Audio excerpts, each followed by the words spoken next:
හරි පුතේ අපි කතා කරේ ගිණුම් කරන සමීකරණය නේද? හරිද? ගිණුම් කරන සමීකරණේ හරි ගිණුම් කරන සමීකරණ පුතේ අපි අභ්‍යාසාංක 31 ඉවර කරා. අද තියෙන 32 තියෙන පොඩි නෝට් එකක් තියෙන එක ඉක්මනට ඉවර කරලා හරි 32 ඉක්මනට ඉවර කළා පුතේ අපිට පටන් ගන්න තියෙන්නේ 33 ඉඳලා හරි 32 ඉක්මනට ඉවර කරලා හරි. පුතේ අපි 31 කතා කරා ගිණුම් කරන සමීකරණය. මොකද පුතේ අපි ගිණුම් කරන සමීකරණය කියලා කතා කරේ වත්කම් සමානයි වගකීම් ධන හිමිකම්. ඔකනේ අපි ගිණුම් කරන සමීකරණය කියලා කතා කරන්නේ.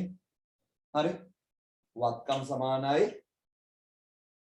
වගකීම් ධන හිමිකම්. වත්කම් කිව්වේ පුතේ ඉඩම් ගොඩනැගිලි යන්ත්‍ර මෝටර ඒවනේ උදාහරණ මුදල්. අපි වත්කමක් කිව්වේ මොකද්ද? වත්කම වල නිර්වචනයකුත් අපි ඉගෙන ගත්තානේ. වත්කමක් කිව්වේ අතිසිදුවීමක ප්‍රතිඵල ලෙස ව්‍යාපාරයක් පාලනය කරන ලබන වර්තමාන ආර්ථික සම්පත්. වගකීම් කිව්වේ අතීත ගනුදෙනුවක ප්‍රතිඵලයක් ලෙස ආර්ථික සම්පත් පවරා දීම සම්බන්ධයෙන් තියෙන වර්තමාන බැඳියාව. හිමිකම් කිව්වේ අපි මේ වත්කම් වලින් වගකීම් අඩු කරාම ඉතුරු වෙන අවශේෂ වෙන ඇල්මට අපි කිව්වේ හිමිකම් කියලා. මතකයිනේ ඔය වචන ටික? හරි ඊට පස්සේ අපි වත්කමක් කියන්නේ වගකීමක් කියන්නේ හිමිකමක් කියන්නේ මොනවද කියලා කතා කරා. වත්කම් වල වගකීම් වල ලක්ෂණත් අපි කතා කරා. හරි ඊට පස්සේ පුතේ අපිට තියෙනවා හරිද? වත්කම් බෙදනවා අපි කොටස් දෙකකට. පුතේ මේ ගිණුම් කරන සමීකරණදී අපි වත්කම් බෙදනවා කොටස් දෙකකට. ජංගම වත්කමුයි අනිත් එක මොනවද? ජංගම නොවන වත්කමුයි කියලා කොටස් දෙකකට බෙදනවා. හරිද? වත්කම් කොටස් දෙකකට බෙදනවා ජංගම වත්කමුයි ජංගම නොවන වත්කමුයි කියලා. හරි මෙහෙම බෙදන්නේ අඛණ්ඩ පැවැත්ම කියන සංකල්පය නිසා. අඛණ්ඩ පැවැත්ම කියන සංකල්පය මේ විභාගෙට පුතේ හැමදාම අහනවා. අඛණ්ඩ පැවැත්ම සංකල්පය නිසා තමයි වත්කම් මොහොම බෙදන්නේ ජංගමයි ජංගම නොවනයි කියලා බෙදන්නේ අඛණ්ඩ පැවැත්ම කියන සංකල්පය. මොකද්ද පුතේ මේ අඛණ්ඩ පැවැත්ම කියලා කියන්නේ? ව්‍යාපාරයේ දිගටම පවතිනවා. මේ ගිණුම් වර්ෂය ඉවරණයි කියලා ව්‍යාපාර ඉවර වෙන්නේ නැහැ. ව්‍යාපාරය දිගටම පවතිනවා. ඒතකොට ව්‍යාපාරය දිගටම පවතිද්දි තියෙන වත්කම් ජංගම නොවන ව්‍යාපාරය දිගටම පවතිද්දි අවුරුද්දක් වගේ ඇතුළත වගේ වෙනස් වෙන වත්කම් අපි ජංගම වත්කම් කියනවා. වගකීමුත් බෙදනවා කොටස් දෙකකට. ජංගම වගකීමුයි ජංගම නොවන වගකීමුයි කියලා. ඉතින් මෙහෙම වගකීම් බෙදන්නත් අදාළ සංකල්පය තමයි අඛණ්ඩ පැවැත්ම. ඔබ විභාගයට හැමදාම අහනවා. හරි අපි ප්‍රශ්න වලින් ටක් ගාලා කරගෙන යමු. එනකොට අභ්‍යාසාංක 32 රෝම ඉලක්කා 1 වත්කම් වල ප්‍රධාන කොටස් ටික සඳහන් කරන්න. ලියන්න 1 ජංගම වත්කම් 2 ජංගම නොවන වත්කම්. ලියන්න වත්කම් වල කොටස් දෙක 1 ජංගම වත්කම් අනිත් එක ජංගම නොවන වත්කම්. ජංගම වත්කම් අනිත් එක ජංගම නොවන වත්කම්. ඉවද ජංගම වත්කම් අනිත් එක ජංගම නොවන වත්කම්.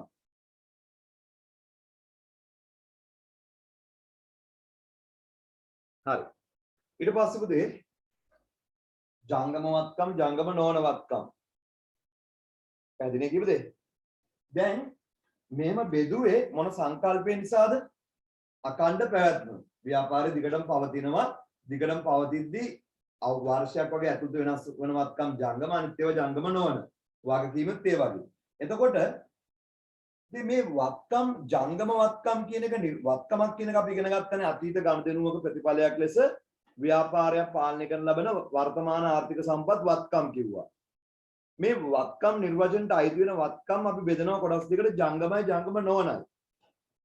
LKS 1 කියලා ප්‍රමිතියක් තියෙනවා පුතේ. LKS 1 කියන ප්‍රමිතාංක 1 මේකේ නම මූල්‍ය ප්‍රකාශ ඉදිරිපත් කිරීම. ඒ කියන්නේ මූල්‍ය තත්ත්ව ප්‍රකාශය කියන්නේ මූල්‍ය ප්‍රකාශයක්නේ. මූල්‍ය තත්ත්ව ප්‍රකාශයේ අපි වත්කම් ලියද්දී අනිවාර්යෙන් බෙදන්න ඕනේ ජංගමයි ජංගම නොවනයි කියලා.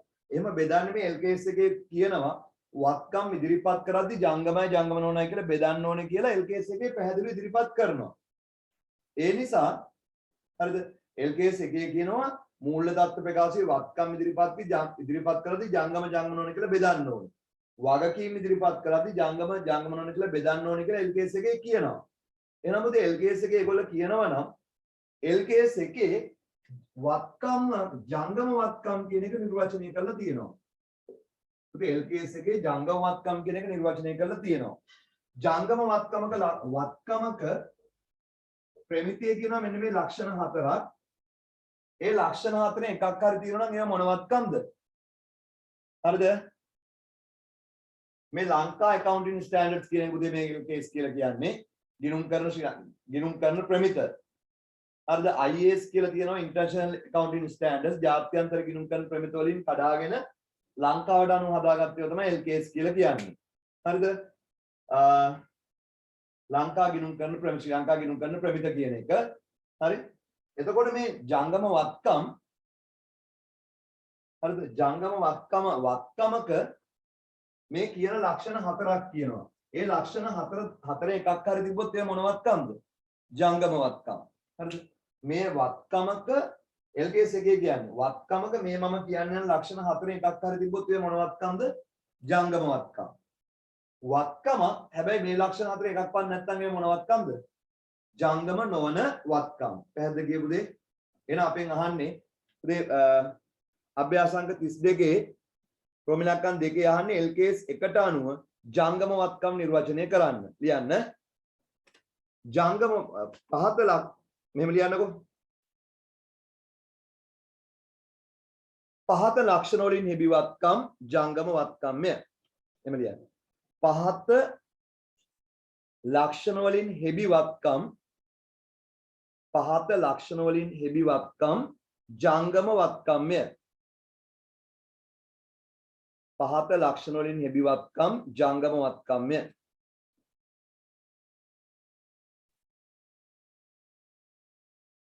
හරිද? ලියන්න එක දැන් ජංගම වත්කමට උදාහරණයක්වත් ඔයා උදාහරණ කියයි බඩු තොගය මුදල් වෙළඳ ලැබිය යුතු දෑ ඒවා තමයි ජංගම වත්කම්. හරි? නමුත් මේ LKS එකේ ජංගම වත්කම් නිර්වචනය කරලා තියෙනවා. ලියන්න පළවෙනි ලක්ෂණේ සාමාන්‍ය මෙහෙයුම් චක්‍රය තුල විකිණීමට හෝ පාරිභෝජනය කිරීමට තබාගෙන ඇති වත්කම්. සාමාන්‍ය මෙහෙයුම් චක්‍රය තුල විකිණීමට හෝ පාරිභෝජනය කිරීමට තබාගෙන ඇති වත්කම්. සාමාන්‍ය මෙහෙයුම් චක්‍රය තුල විකිණීමට හෝ පාරිභෝජනය කිරීමට තබාගෙන ඇති වත්කම්. සාමාන්‍ය මෙහෙයුම් චක්‍රය තුල විකිණීමට හෝ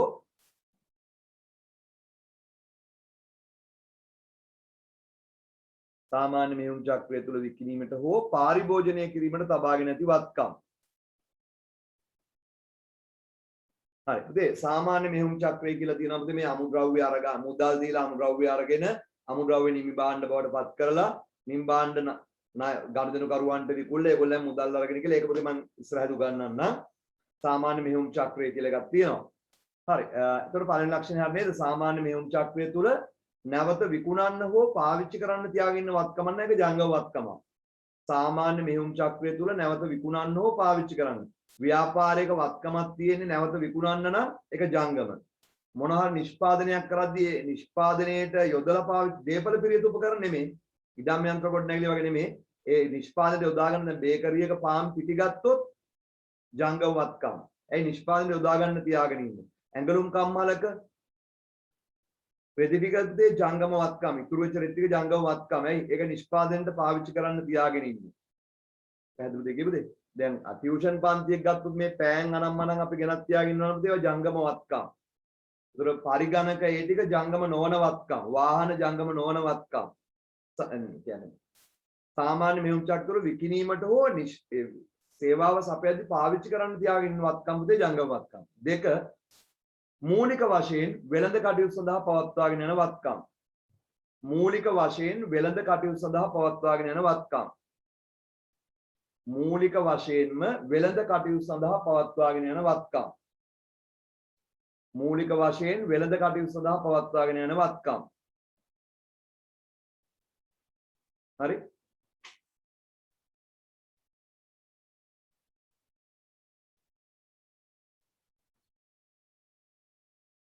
ඒ කියන්නේ විකුණන්නම තියාගෙන ඉන්නවා නම් ඒවා අනිවාර්යයෙන්ම ජංගම වත්කම්. මේ වෙළඳ කටයුතු සඳහාම තියාගෙන ඉන්න වත්කමක් නම් ඒවා ජංගම වත්කම්.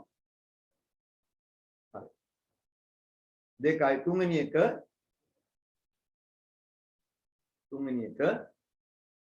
ගිනුම් කාලච්ඡේදයේ අවසාන දින සිට ගිනුම් කාලච්ඡේදයේ අවසාන දින සිට මාස 12ක් ඇතුළත ගිනුම් කාලච්ඡේදයේ අවසාන දින සිට මාස 12ක් ඇතුළත උපලබ්ධි වේයයි. ගිනුම් කාලච්ඡේදයේ අවසාන දින සිට මාස 12ක් ඇතුළත ගිනුම් කාලච්ඡේදයේ අවසාන දින සිට මාස 12ක් ඇතුළත උපලබ්ධි වේයයි. වරහන් ඇතුළේ ලියා ගන්න පුතේ මුදල් බවට පත් වේයයි. මුදල් බවට පත් වේයයි අපේක්ෂා කරන වත්කම්. ගිනුම් කාලච්ඡේදයේ අවසාන දින සිට මාස 12ක් ඇතුළත උපලබ්ධි වේයයි අපේක්ෂා කරන වත්කම්.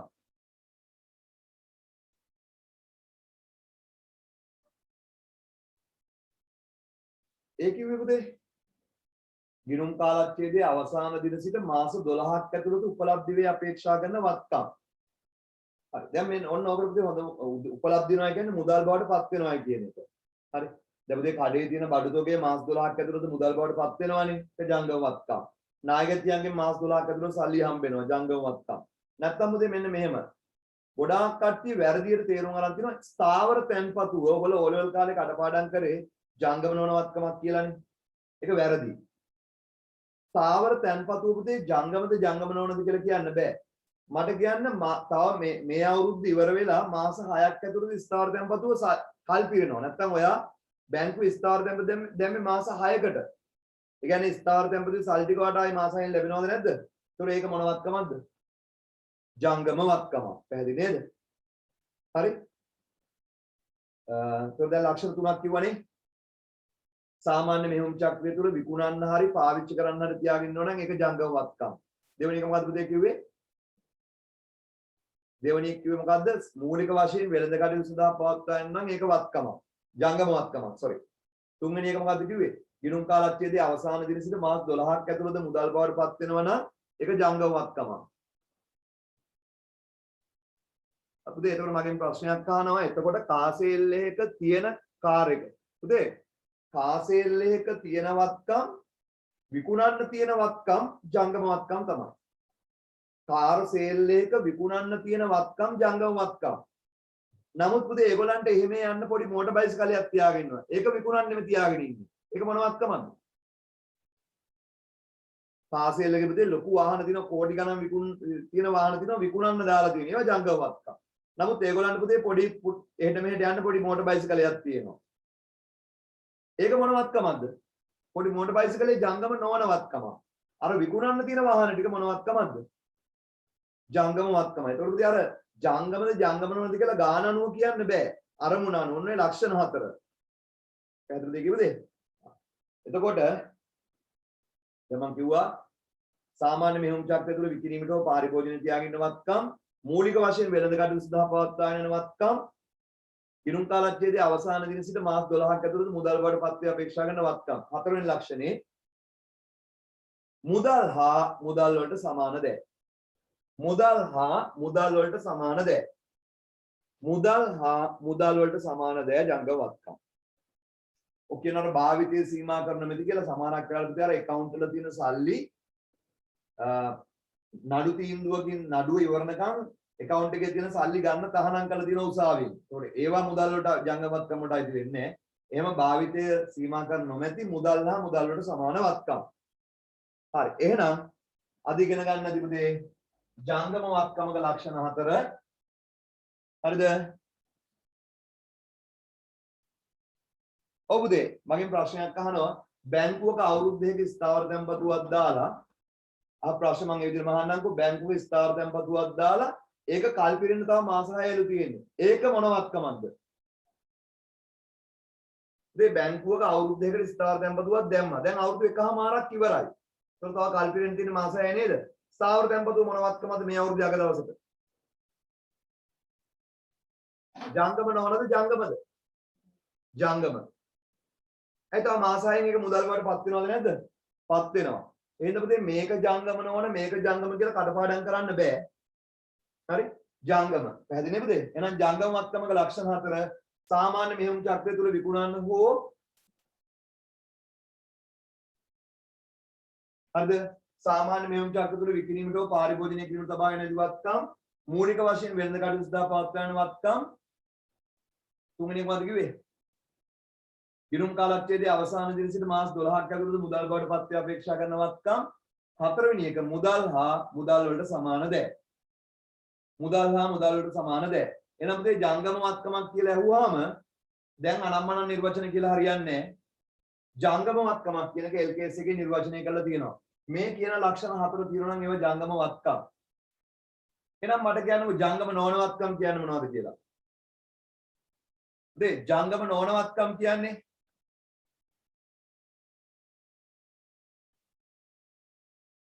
හරිද?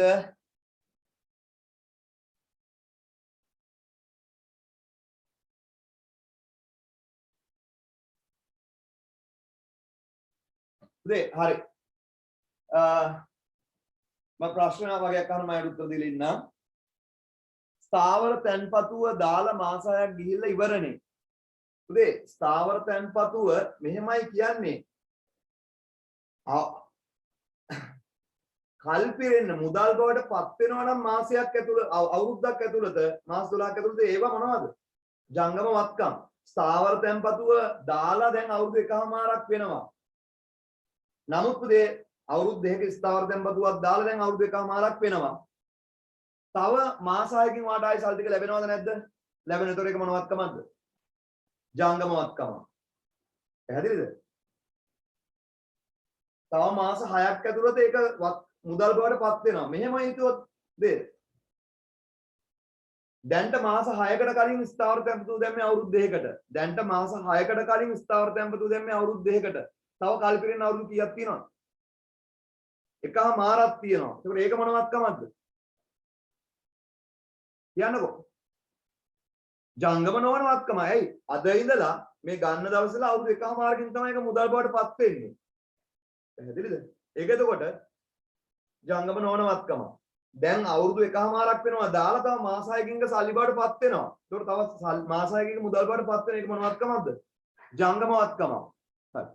උදේ දෙවෙනි ලක්ෂණය අනුව කාර්යාල උපකරණ ජංගම වත්කම බෑ කාර්යාල උපකරණ කියන්නේ පුතේ ඔකට තියෙනවා පුතේ දීපල පිරිත උපකරණ කාර්යාල උපකරණ. දීපල පිරිත උපකරණ තියෙනවා LKS 16 කියලා ප්‍රමිතියක්. ඒකෙදි හරිද? කාර්යාල උපකරණ පුතේ තියෙන්නේ පරිපාලන කටයුතු සඳහා භාවිතා කරන්න. කාර්යාල උපකරණ තියෙන්නේ පරිපාලන කටයුතු සඳහා භාවිතා කරන්න. පරිපාලන කටයුතු සඳහා භාවිතා කරන වත්කම් පුතේ දීපල පිරිත උපකරණ. ඒවා ජංගම වත්කම් වලට අයිති වෙන්නේ නැහැ. හරි. එහෙනම් ජංගම වත්කමක ලක්ෂණ හතර හරිනේ නේද? සාමාන්‍ය මෙහෙයුම් චක්‍ර තුළ විකිණීමට හෝ පාරිභෝජනය කිරීමට තබා ගැනීම වත්කම් මූලික වශයෙන් වෙළඳ කටයුතු සඳහා පවත්වා යන වත්කම් තුන්වෙනි එක ගිණුම් කාලච්ඡේදයේ අවසාන දින සිට මාස 12ක් ඇතුළත මුදල් බවට පත් වෙන වත්කම් හතර මොකද පුතේ? මුදල් හා මුදල් වලට සමාන දෑ. පැහැදිලිනේ? හරි. ටක් ගාලා යමු අපි ඊළඟ එකට. වගකීම් වල ප්‍රධාන කොටස් දෙක. මොකද්ද? ජංගම වගකීමුයි ජංගම නොවන වගකීමුයි ලිය. ජංගම වගකීම් වල කොටස් දෙක.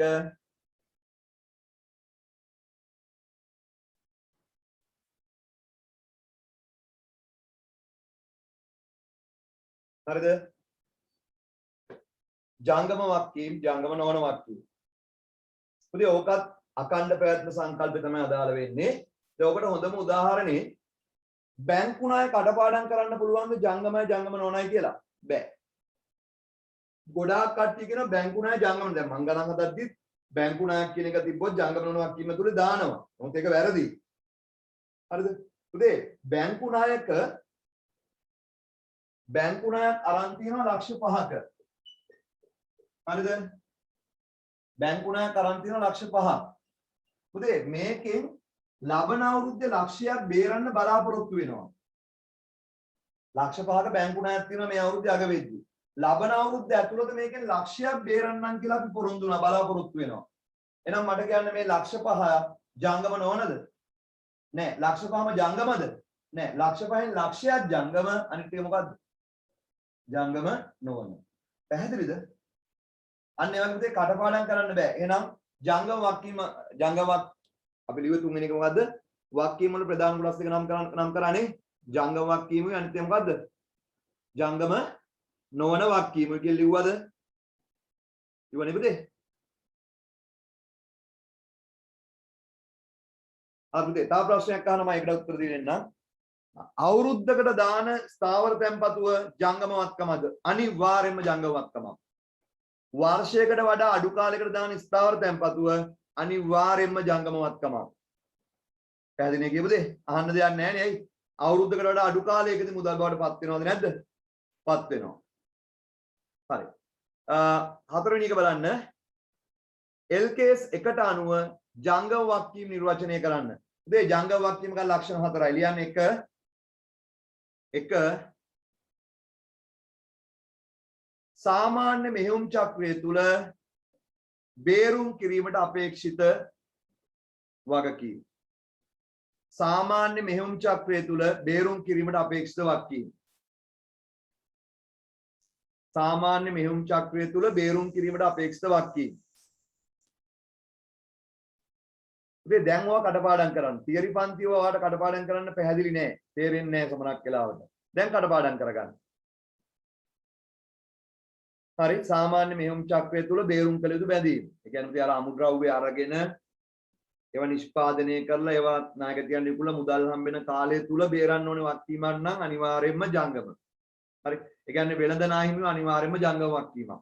වෙළඳ නාහිමියන්ට පුතේ ගෙවන්න ඔය අවුරුද්දකට වඩා වැඩි කාලයක් ගත්තත් ඒක ජංගම වගකීමක්. පැහැදිලි නේද? වෙළඳ නාහිමියෝ පුතේ අනිවාර්යයෙන්ම ජංගම. ඒකයි ඒක කියන්නේ. මෙන්න මේකත් ඒකටම අදාළ වෙන්නේ.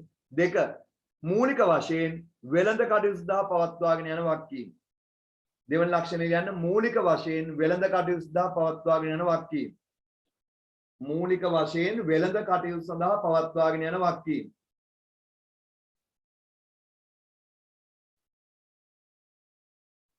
මූලික වශයෙන් වෙළඳ කටයුතු සඳහා පවත්වාගෙන යන වගකීම්. ඒ කියන්නේ මුදේ ඔයා බඩු ණයට ගන්නවා නම් අනිවාර්යයෙන්ම නැවත විකුණන්න බඩු ණයට ගත්තොත් ඒවා ගෙවන්න අවුරුද්දකට වඩා වැඩි කාලයක් ගියත් ඒවා ජංගම තමයි ඈ. පැහැදිලිද? ඒ කියන්නේ වෙළඳ ගෙවියුද්දා කිව්වොත් අනිවාර්යයෙන්ම වෙළඳ කියන වචනේ තිබ්බොත් ඒවා ජංගමම තමයි. පැහැදිලිද? හරි වෙළඳ ගෙවියුද්දා කිව්වොත් ඒක අනිවාර්යයෙන්ම ජංගම. මූලික වශයෙන් වෙළඳ කටයුතු සඳහා පවත්වාගෙන යන වගකීම්. 3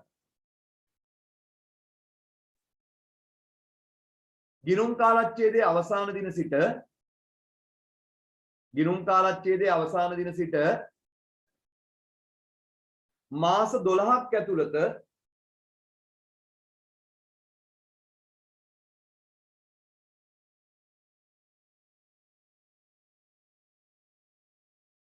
ගිණුම් කාලච්ඡේදයේ අවසාන දින සිට මාස 12ක් ඇතුළත බේරුම් කළ යුතු බැඳීම් නැත්නම් බේරුම් කළ යුතු වගකීම්. ගිණුම් කාලච්ඡේදයේ අවසාන දින සිට මාස 12ක් ඇතුළත බේරුම් කළ යුතු බැඳීම් නැත්නම් වගකීම්.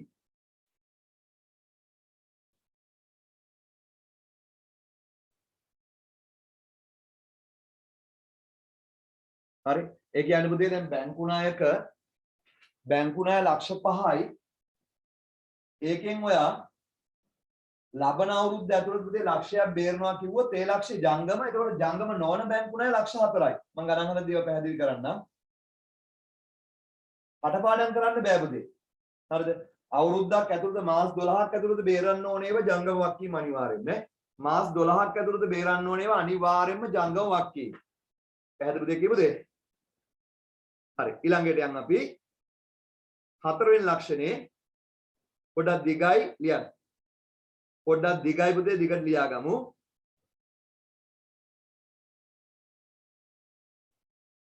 ගිණුම් කාලච්ඡේදයේ අවසාන දින සිට හතරවෙනි ලක්ෂණේ ලියන්න.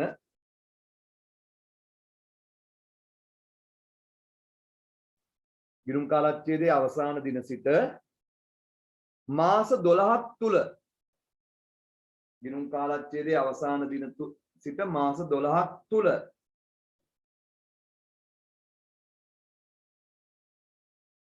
ගෙවා නිම කිරීම ගිණුම් කාලච්ඡේදයේ අවසාන දින සිට මාස 12ක් ඇතුළත ඉවනේ එහෙම. ගිණුම් කාලච්ඡේදයේ අවසාන දින සිට මාස 12ක් ඇතුළත ගෙවා නිම කිරීම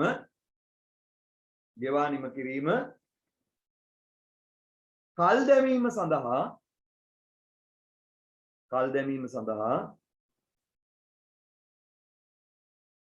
ව්‍යාපාරයට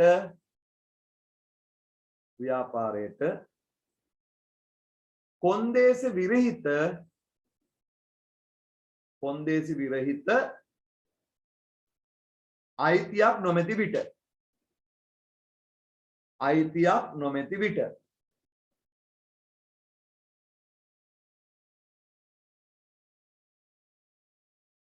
ඒ කියන්නේ පුතේ මාස 12 ඇතුළත බේරන්න ඕනේ කල් දාන්න බෑ.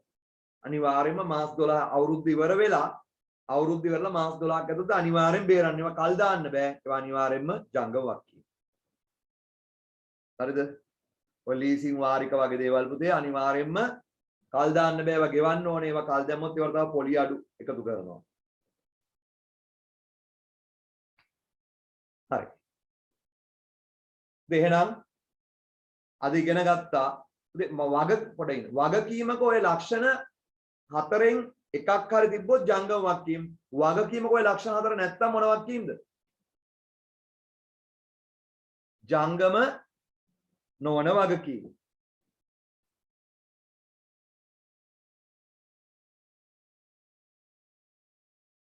හරි හතරවෙනි එක ලියාගත්තේ නැත්නම් ආයෙ ලියාගන්න. පුතේ ගිණුම් කාලච්ඡේදයේ අවසාන දින සිට මාස 12ක් ඇතුළත ගිණුම් කාලච්ඡේදයේ අවසාන දින සිට මාස 12ක් ඇතුළත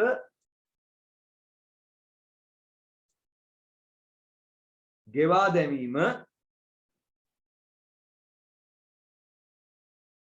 කල් දැමීම සඳහා ව්‍යාපාරයකයට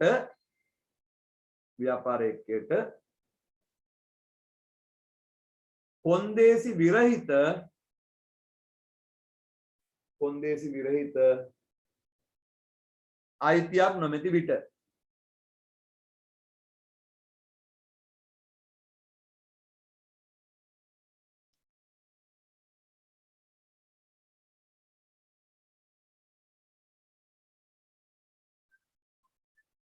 හරිද?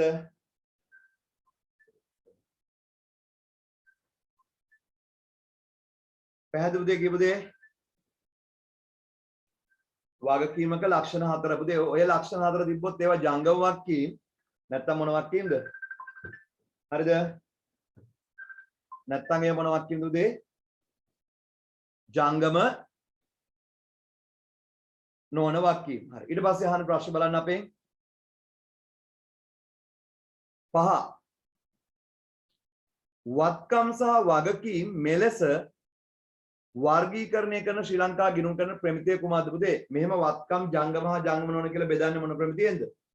L කේස් 1 නම ලියන්න මූල්‍ය ප්‍රකාශ ඉදිරිපත් කිරීම. L කේස් 1 නම ලියන්න මූල්‍ය ප්‍රකාශ ඉදිරිපත් කිරීම. L කේස් 1 නම ලියන්න මූල්‍ය ප්‍රකාශ ඉදිරිපත් කිරීම. L කේස් 1 නම ලියන්න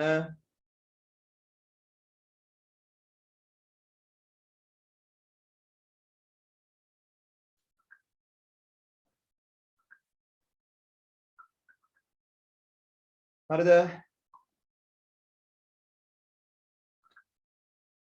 ඉවනේ පුතේ?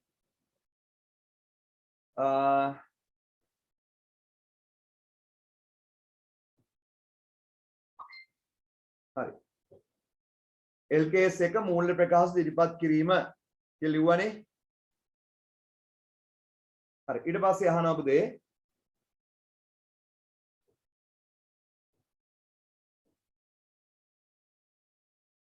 හරි ඊට පස්සේ අහනවා වත්කම් හා වක්කීම් මෙලෙස වර්ගීකරණය කරන ගිණුම් කරන සංකල්පය සඳහන් කරන්න. පුතේ මොකද්ද වත්කම් ජංගම හා ජංගම නොවන කියලා මෙහෙම බෙදෙන සංකල්පය මොකද්ද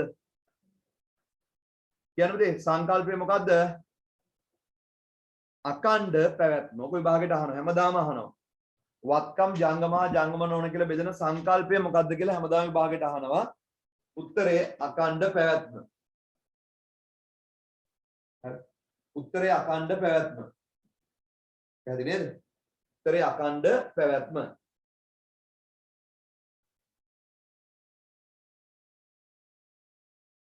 ඔය ටික තේරෙනව නේද ඔක්කොටම එහෙනම් පුතේ ඔය ටික අනිවාර්යයෙන්ම ඉගෙන ගන්න ඕනේ දේවල් ටික ගිණුම් කරන සමීකරණ ප්‍රමාණය වත්කම් සමානයි වගකීම් ධන හිමිකම් ඒකෙදි පුතේ වත්කම් ජංගම ජංගම නොවන කියලා බෙදෙනවා වගකීම් ජංගම ජංගම නොවන කියලා බෙදෙනවා හිමිකම් බෙදන්නේ නැහැ හරි පුතේ ජංගමයි වගකීමුයි වත්කමුයි වගකීම අතර සමානකමක් ඇහුවොත් කියත හැකි ජංගම ජංගම නොවන ලෙස වර්ගීකරණය කිරීම හැබැයි පුතේ වත්කමකයි වගකීම නැත්නම් හිමිකමුයි වගකීමුයි අතර අසමානකමක් ඇහුවොත් කියත හැකි වගකීම හිමිකම අතර අසමානකමක් කියත හැකි වගකීම් ජංගම ජංගම නොවන කියලා බෙදෙනවා හිමිකම් මෙහෙම බෙදන්නේ නැහැ පුතේ වත්කමුත් ජංගම ජංගම නොවන කියලා බෙදෙනවා වගකීමුත් බෙදෙනවා හිමිකම් බෙදන්නේ නැහැ එහෙම පැහැදිලිද හිමිකම් පුතේ එහෙම බෙදන්නේම නැහැ පැහැදිලිද වගකීම් වත්කම් දෙකම ජංගම ජංගම නොවන කියලා බෙදුවාට හිමිකම් බෙදන්නේ නැහැ පැහැදිලිද හරි ඊළඟ ප්‍රශ්නෙට යන් අපි එන්න අභ්‍යාසංක 33 පුතේ බලන්න අභ්‍යාසංක 33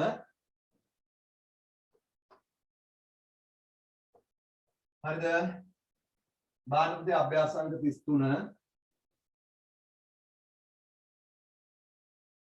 හරි අභ්‍යාසංක 33 බලන්න පුතේ මදාරා ව්‍යාපාරයේ 2021 ජනවාරි 1 වෙනි දින තිබූ වත්කම් වගකීම් පහක් දැක්වේ පුතේ මදාරා ව්‍යාපාරයේ වත්කම් ඔක්කොම කීයද ලී බඩු 200යි තොගය 150යි වෙනද ලැබි යුද්ධය 80යි මුදල් 170යි මුළු වත්කම් 600යි වගකීම් කීයද පුතේ 150යි එහෙනම් මට කියන්න පුතේ හිමිකම් කීයද කියලා පුතේ හිමිකම් කීයද කියලා කියන්නකෝ හරිද හිමිකම් කීයද පුතේ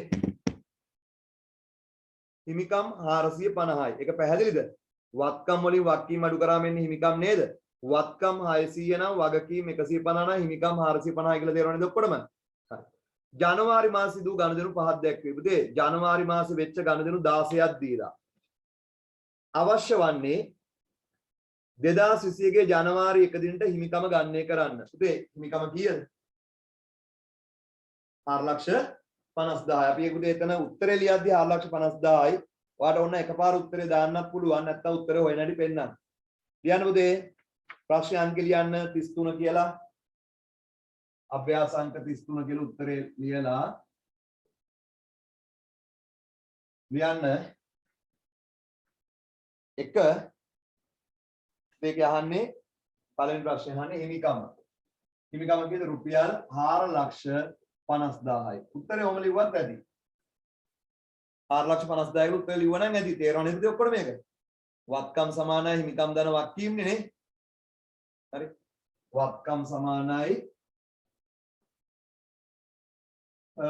වගකීම් දන හිමිකම් ඕකනේ පුතේ සමීකරණේ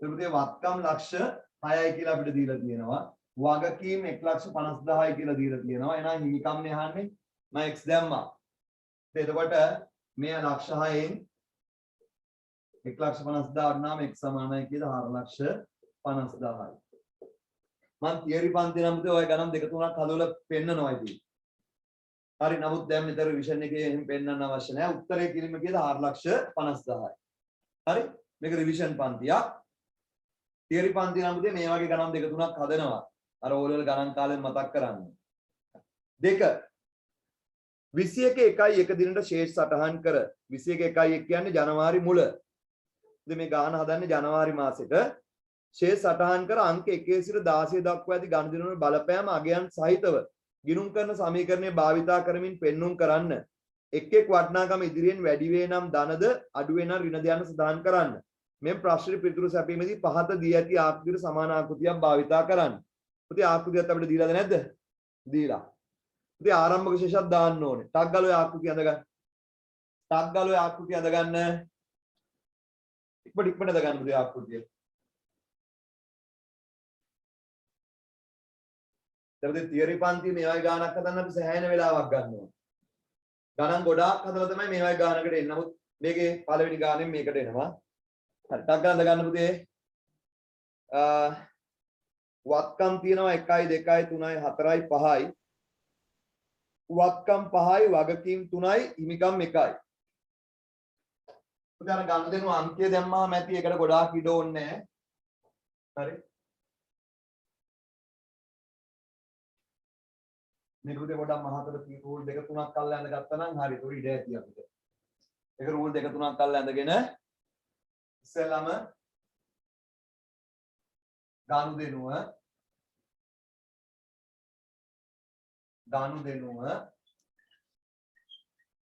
හරි වත්කම් ඉතින් වත්කම් පහක් තියෙනවද වත්කම් පහයිනේ 1 2 3 4 5 වත්කම් 5යි වත්කම් 5යි ඉතින් වගකීම් 3ක් තියෙනවද 3යිනේ වගකීම් 3යි හිමිකම් 1යි හරිද වගකීම්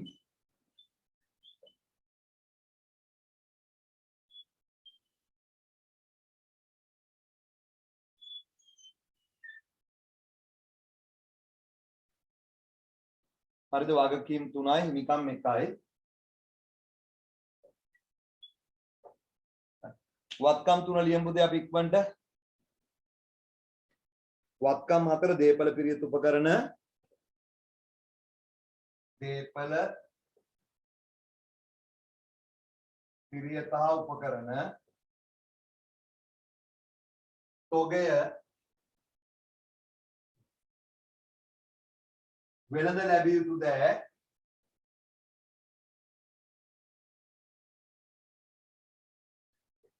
වෙළඳ ලැබිය යුතු දෑ ඉදිරියට කළ ගෙවීම්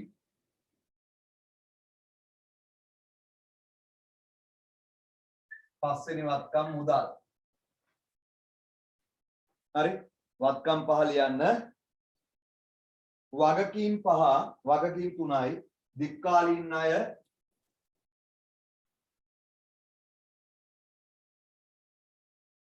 වෙළඳ ගෙවිය යුතු දෑ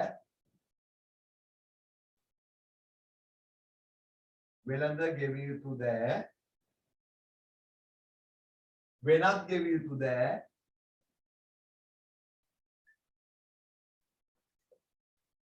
හිමිකම් ටග්ගල් ලියා ගන්න ටග්ගල් ලියා ගන්න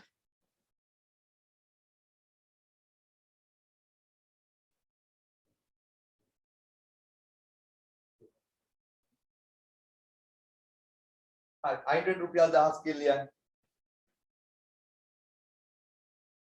අයිඩෙන් රුපියල් 1000 කියලා ලියන්න ටටක් ගාලා වැඩ කරන්න ඕනේ ගනුදෙනුව වත්කම් 5යි දීපල පිරියත උපකරණ තොගය වෙළඳ ලැබිය යුතු දෑ ඉදිරියට කළ ගෙවීම් මුදල් වගකීම් 3යි දීර්ඝකාලීන ණය වෙළඳ ගෙවිය යුතු දෑ වෙනත් ගෙවිය යුතු දෑ හිමිකම් හරි උඩින්ම ලියන්න රුපියල් 1000 උඩින්ම රුපියල් 1000 කියලා ලියුවා නේද දේ ගාන දීලා තියෙන 1000 වලින් නෙමෙයි නමුත් අපි 1000 වලින් හදන්නේ ශේෂ ටික 1000 වලින් හරි ඉස්සෙල්ලාම පුතේ ආරම්භක ශේෂ ටික දාගන්න ආරම්භක ශේෂ ටික දාගන්න ආරම්භක ශේෂ ආරම්භක ශේෂය පුතේ වේගෙන් වැඩි කරගෙන යමු ආරම්භක ශේෂය කීයද පුතේ ලී බඩු දීලා තියෙන්නේ දීපල පිරියත උපකරණ වල තියෙන ලී බඩු විතරයි නේද දීපල පිරියත උපකරණ ලී බඩු විතරයි ඒ නිසා ලී බඩු දීපල පිරියත උපකරණ වලට 200යි තොගය කියන්නේ නැවත විකුණන්න හරි සේවා සපයද්දී පාවිච්චි කරන්න හරි තියෙන බඩු තොගය 150යි. වෙළඳ ලැබියුත්තේ 80යි. වෙළඳ ලැබියුත්තේ 80යි. ඉතින් මේ ඉරි ගහන්න වෙලා යනවා නම් මේවට අඩුල ඕනේ අතින් ඉරි ගහ ගන්න ටක් ගාලා. හරි. වෙළඳ ලැබියුත්තේ 80යි. ඉදිරියට කළ ගෙවීම් කීයද? ඉදිරියට කළ ගෙවීම් නෑ නේද පුතේ? නෑ. ඉදිරියට කළ ගෙවීම් නෑ. මුදල් කිව්වේ මුදල් 170යි. මුදල් 170යි. වගකීම් වෙළඳ ගෙවියුත්තේ 50යි. පුතේ ඔතන දිගු කාලීන ණය බැංකු ණය උතන බැංකු ණය අපිට කියලා නෑ ලබන අවුරුද්ද බේරනවා කියලා. බැංකු ණයෙන් ලබන අවුරුද්ද බේරන කොටස අපිට දාන්න වෙන්නේ වෙනත් ගෙවියුද්දෑ වලට. පැහැදිලිද? නමුත් මේකේ එහෙම කියලා නැත්නම් අපි බැංකු ණය දාමු දික්කාල ණය වලට. පැහැදිලිද කියපුද? එහෙම නැතුව එහෙම දාන්න බෑ. බැංකු ණය අවුරුද්දකට බේරනවා නම් ඒවා ජංගම. නමුත් මේක අපිට කියපු නැති නිසා අපි බැංකු ණය දාමු දික්කාල ණය වලට 100යි. වෙනත් ගෙවියුතු දෑ. ඔය උපචිත ගිය මාසේ ගෙවන්න තියෙන පුතේ ලයිට් බිල ඒ වගේ ඒවා වෙනත් ගෙවියුත් දැන්. එතකොට හිමිකම දීලා නැහැනේ උතන. දෙන්න දෙයන්න අපි හෙව්වා. කීයද හිමිකම? හිමිකම 450යි. හිමිකම 450යි. හරි. ඒ ටික තේරුණා නේද? ශේෂ දාපු හැටි තේරුණානේ ප්‍රශ්න නැහැනේ.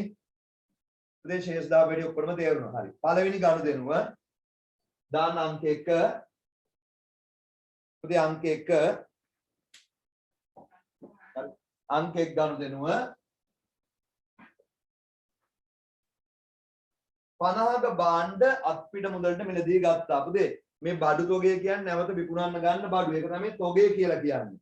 පුතේ කඩේ විකුණන්න 50ක බඩු සල්ලි දීලා අරන්. මොකද වෙන්නේ? කඩේ විකුණන්න පුතේ 50ක බඩු සල්ලි දීලා අරන්. මොකද වෙන්නේ පුතේ කියන්නේ? කඩේ මේ තොගය කියන්නේ මේ කඩේ විකුණන්න එන බඩු. පුතේ කඩේ බඩු 50කින් වැඩි වෙනවා. මොනවා ගෙවලාද ගන්නෙ කියන්නේ? පුතේ මොනවා ගෙවලාද ගන්නෙ? මුදල් ගෙවලා නේද ගන්නෙ? ඒතර මුදල් කියන වත්කම් මොකද වෙන්නේ පුතේ? අඩු වෙනවනේ. එතකොට තොගය ධන 50යි. තොගය ධන 50යි. මුදල් ඍණ 50යි. තොගය ධන 50යි මුදල් ඍණ 50යි. පැහැදිලි කියපුදේ කඩේ විකුණන්න සල්ලි දීලා බඩු ආවා. ඒතර කඩේට බඩු ආවා. බඩු තොගය 50කින් වැඩි වුණා. මුදල් ගෙවපු නිසා මුදල් කියන වත්කම් 50කින් අඩු වුණා. පැහැදිලි නේද? අනිත් ළමයින්ට අවුලක් නැහැ නේද? එහෙනම් අනිත් වට ඉරක් ගහන්න. හරි.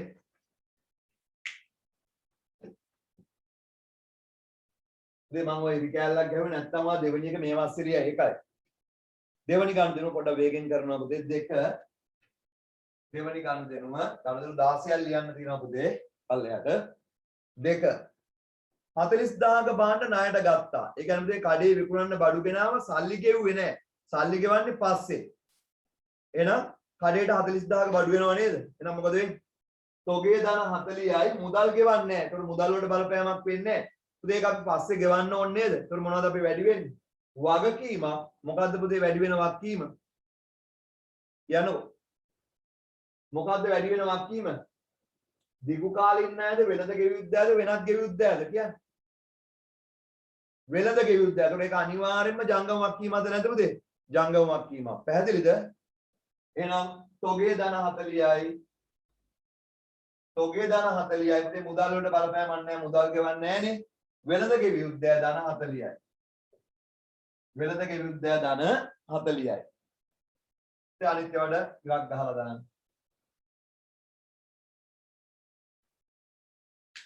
පැහැදිලි නේද? දැන් Tamanට ටට්ටක් ගාලා මතක් වෙන්න ඕනේ තියරි පන්ති ඉගෙන ගත්ත දේවල්. මේ රිවිෂන් එකක් යන්නේ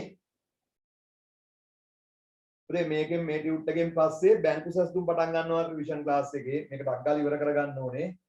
හරි. ඊට පස්සේ හරි පුතේ තුන්වෙනි එක බලන්න. 3 තුන්වෙනි ගනුදෙනුව 80000ක භාණ්ඩ 120කට අත්පිට වික්කපුදේ කඩේ තියෙන මේ 80ක බඩු දැන් මෙතන තියෙනවානේ 240ක බඩු ඒකෙන් 80ක බඩු සල්ලි වලට විකුණනවා 120කට. ඒ කියන්නේ උදේ කඩේට එන කට්ටියට 80ක බඩු. 80ටම දෙන්නේ නැහනේ, ගත්ත ගන්න දෙන්නේ නැහනේ. ඔය 80ක බඩු කීයකටද විකුණලා තියෙන්නේ? 120කට. කීයක් ලාභ තියාගෙන විකුණලා තියෙන්නේ පුතේ? කීයක් ලාභ තියාගෙන විකුණලා තියෙන්නේ? 80ක බඩු 120කට වික්කාම පුතේ 40ක් ලාභ තියාගෙන නේද බඩු විකුණලා තියෙන්නේ. මොකද වෙන්නේ කියන්නේ? පුතේ 80ක බඩු 120කට විකුණලා 80ක බඩු 120කට විකුණලා එතකොට මොකද වෙන්නේ පුතේ මේ බඩු තෝගේ? කියන්නකෝ. 80කින් අඩු වෙනවා. 80කින් අඩු වෙනවා. එතකොට තෝගේ ඍණ 80යි. තෝගේ ඍණ 80යි. ඔයාගෙන් බඩු ගන්න එක්කෙනා මොනවද ඔයාලට දීලා යන්නේ කියන්නේ? මුදල්. මුදල් කීයක සල්ලිද ඔයාලට දීලා යන්නේ? 120. එතකොට මුදල් දාන 120යි. පැහැදිලිද? මුදල් දාන 120යි. ඔයාට ලාභයි කීයක් ලාභද පුතේ කියන්නේ? 40යි. 40යි. පුතේ ලාභයේ අයිති කාටද? අයිතිකාරවල. අයිතිකාරයට පුතේ ලාභයි 40ක්. පුතේ ඒ ලාභයට අපි ලස්සන නමක් කියනවා.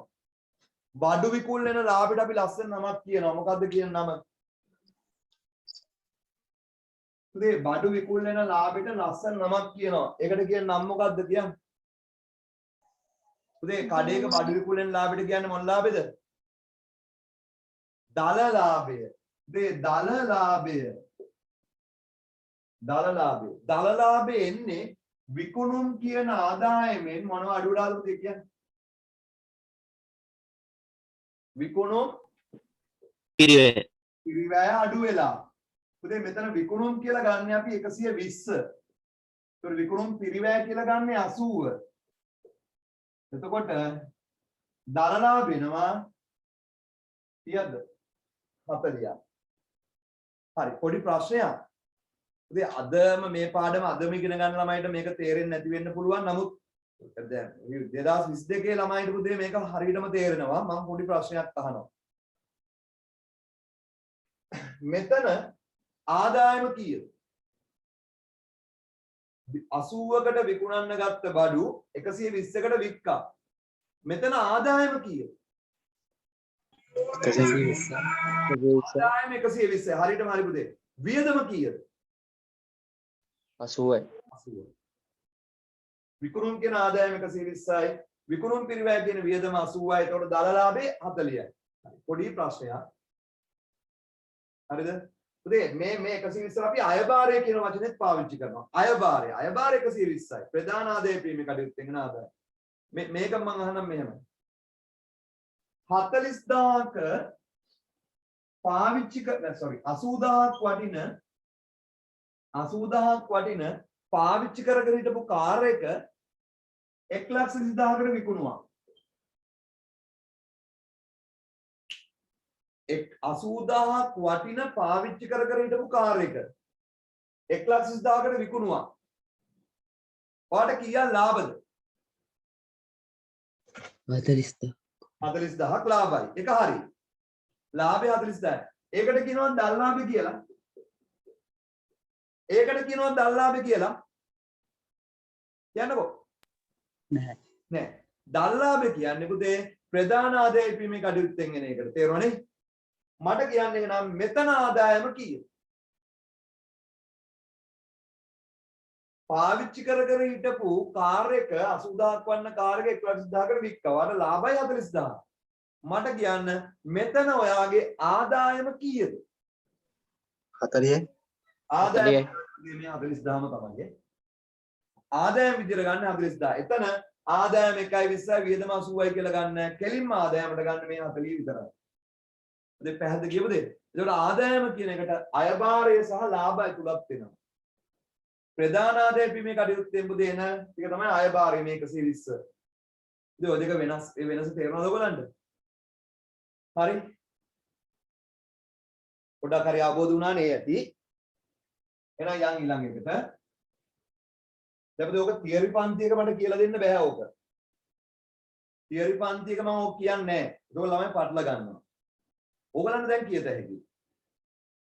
බාන 4 වෙනි ගනුදෙනුව 70ක පිරිවැය භාණ්ඩ 130කට ණයට විකුණලාදී පුතේ 70ක බඩු 130කට වික්කා. මට කියන්න ඔය ගනුදෙනුව වෙච්ච අවස්ථාව සලකන්නේ දැන් අපි මෙතනදී 80 70ක බඩු 130කට ණයට විකුණන්නේ. සල්ලි හම්බෙන්නේ දැන්ද පස්සේද? දැන් අපි 70ක බඩු 130කට විකුණනවානේ. 130 හම්බෙන්නේ දැන්ද පස්සේද හම්බෙන්නේ? පස්සේ. මට කියන්න ආදායම් පිරු අවස්ථාව විදිහට සලකන්නේ කොයි වෙලාවෙද? දැන්ද සල්ලි අනාගතේ සල්ලි හම්බෙන වෙලාවෙද? ආදායම් සලකන්නේ කොයි වෙලාවෙද? සල්ලි හම්බෙන වෙලාව. වැරදි. කොයි වෙලාවද උදේ? දැන්. සල්ලි හම්බෙන්නේ ලබන අවුරුද්දේ. ඒක ආදායම් විදිහට ගන්න නැහැ. දැන් භාණ්ඩ වල අයිතිය මාරු වෙන අවස්ථාව තමයි පුතේ අපි ආද උපලබ්ධි වුණාම හරියටම හරි. උපලබ්ධි වෙන්නේ දැන්. අත්පිට විකුණුම් වල නම් පුතේ භාණ්ඩ අයිතියක් දැම්ම වෙනවා සල්ලිත් එනවා. ඒ වෙලාවෙම ආදායම් විදිහට ගන්නවා. නමුත් පුතේ ණයට විකුණපු අය ආදායම් විදිහට ගන්නේ දැම්මම. සල්ලි හම්බෙන්නේ ලබන අවුරුද්ද වෙන්න පුළුවන්. නමුත් භාණ්ඩ වල අයිතිය මාරු වෙන්නේ දැන් නේද? අපි ආදායම් විදිහට දැම්මම ගන්නවා. එහෙනම් ඒක ලියනවා. එහෙනම් ලියමු අපි 70ක භාණ්ඩ 130කට ණයට විකුණනවා. කියන්න පුතේ 70ක බඩු 130කට ණයට විකුණනවා. එතකොට ඒක ලියනවා. 4 ඔයාගේ කොච්චරක බඩු එළියට යනවද? දැන් බඩු 70ක බඩුව එළියට දෙනව නේද? පුතේ 70ක බඩු එළියට දෙනවා. එතකොට තොගේ ඍණ 70යි. තොගේ ඍණ 70යි. පුතේ කීයකට මේ භාණ්ඩ දෙන්නේ? 150 130කට. ඔයාලට සල්ලි හම්බෙන්න ඕනේ 130ක්. නමුත් දැම්මම සල්ලි හම්බෙන්නේ නැහැ. සල්ලි හම්බෙන්නේ පස්සේ. එහෙනම් කොහෙටද දාන්නේ කියන්නේ? වෙනද ලැබි උද්දෑ ධන 130යි. වෙනද ලැබි උද්දෑ ධන 130යි. කියන් ලාභද? කියන් ලාභද පුතේ? 60ක් ලාභයි. ඒක හිමිකම් මොන හඳුනගන්න. ඒකයි දාන ලාභය 60යි. ඒ කියන්නේ පුතේ ණයට විකුණපුවත් විකුණන වෙලාව තමයි අපි ආදායමට ගන්නෙ. සල්ලි ලැබෙන අවස්ථාවෙන් භාණ්ඩ වල අයිතිය පවරන අවස්ථාව. එහෙනම් මේවට කැලි ගහන්න. පැහැදිලි නේද?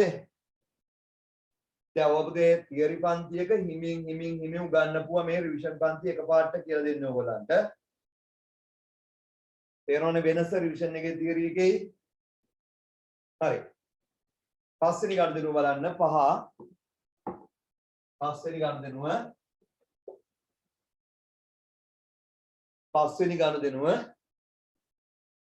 මොකද කියන්නේ පස්වෙනි ගනුදෙනුවේ අයිතිකරු රුපියල් 50000ක් අතිරේක ප්‍රාග්ධනය ගෙන ආවා. පුතේ අයිතිකාරය රුපියල් 50000ක් ගෙදරින් ගෙනල්ලා. ව්‍යාපාරයට පුතේ තව 50000ක් සල්ලි වලින් ගෙනල්ලා. මොකද වෙන්නේ? අයිතිකාරය ව්‍යාපාරය කියන්නේ දෙන්නේ. මොනවද ව්‍යාපාරය වැඩි වෙන්නේ කියන්නේ? මුදල් වැඩි වෙනවා. මුදල් ධන 50යි. මුදල් ධන 50යි. තව කොහෙද පුතේ යන්නේ කියන්නේ? පුතේ ඒ 50 අයිතිකාරය කියන්නේ වෙනම එක්කෙනෙක්. එහෙනම් ව්‍යාපාරයෙන් කවදාද අයිතිකාරයට දෙන්න ඕනේ නැද්ද? ලූකා පැසියුලික් කාලේ ඒකත් වක්කීමක් විදිහට ගත්තේ. නමුත් දැන් අපි එක දාන්නේ හිමිකම් ධන 50යි. හිමිකම් ධන 50යි.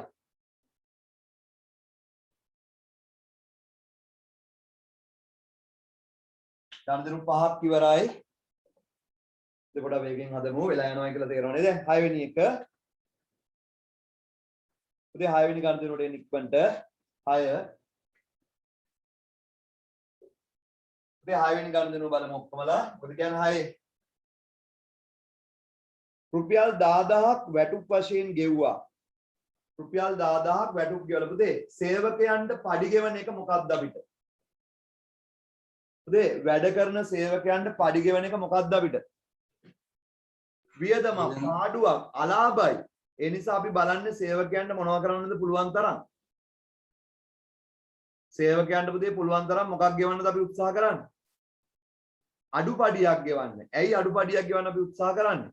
සේවකයන්ට පඩි ගෙවන එක අපිට අලාභයි වියදමක්.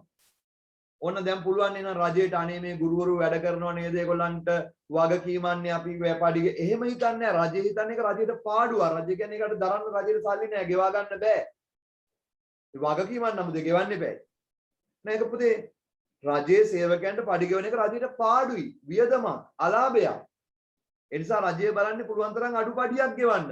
නැත්තම් ඉල්ලපු ගමන් එනං ගෙ දෙනවනේ. පැහැදිලිද පුතේ කියපු දේ? එහෙනම් 50000ක් 10000ක් වැටුප් වශයෙන් ගෙව්වා. පුතේ මුදලින් ගෙවලා. මුදල් මොකද වෙන්නේ? මුදල් මොකද වෙන්නේ පුතේ කියන්නේ? මුදල් අඩු වෙනවා. මුදල් ගෙව්වා 10ක්. මුදල් 10ක් ගෙව්වා. තව කොහෙන්ද පුතේ ඒක අඩු කරන්නේ? මුදල් ගෙව්වා. පුතේ ඒක අපිට පාඩුවක් නේ? වියදමක් නේද? අලාභයක් නේ? එහෙනම් හිමිකම් වලින් 10 අඩු කරා.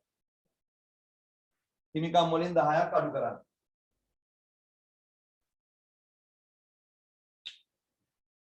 දැන් තියරි පන්තියක මේ වගේ ගානකට එන්න අපි ගණන් 4ක් 5ක් හදලා තමයි එන්නේ. මේ රිවිෂන් පන්තියේ පළවෙනි ගාන විදිහටම හැදුවේ මේ වගේ ලොකු ගානක්.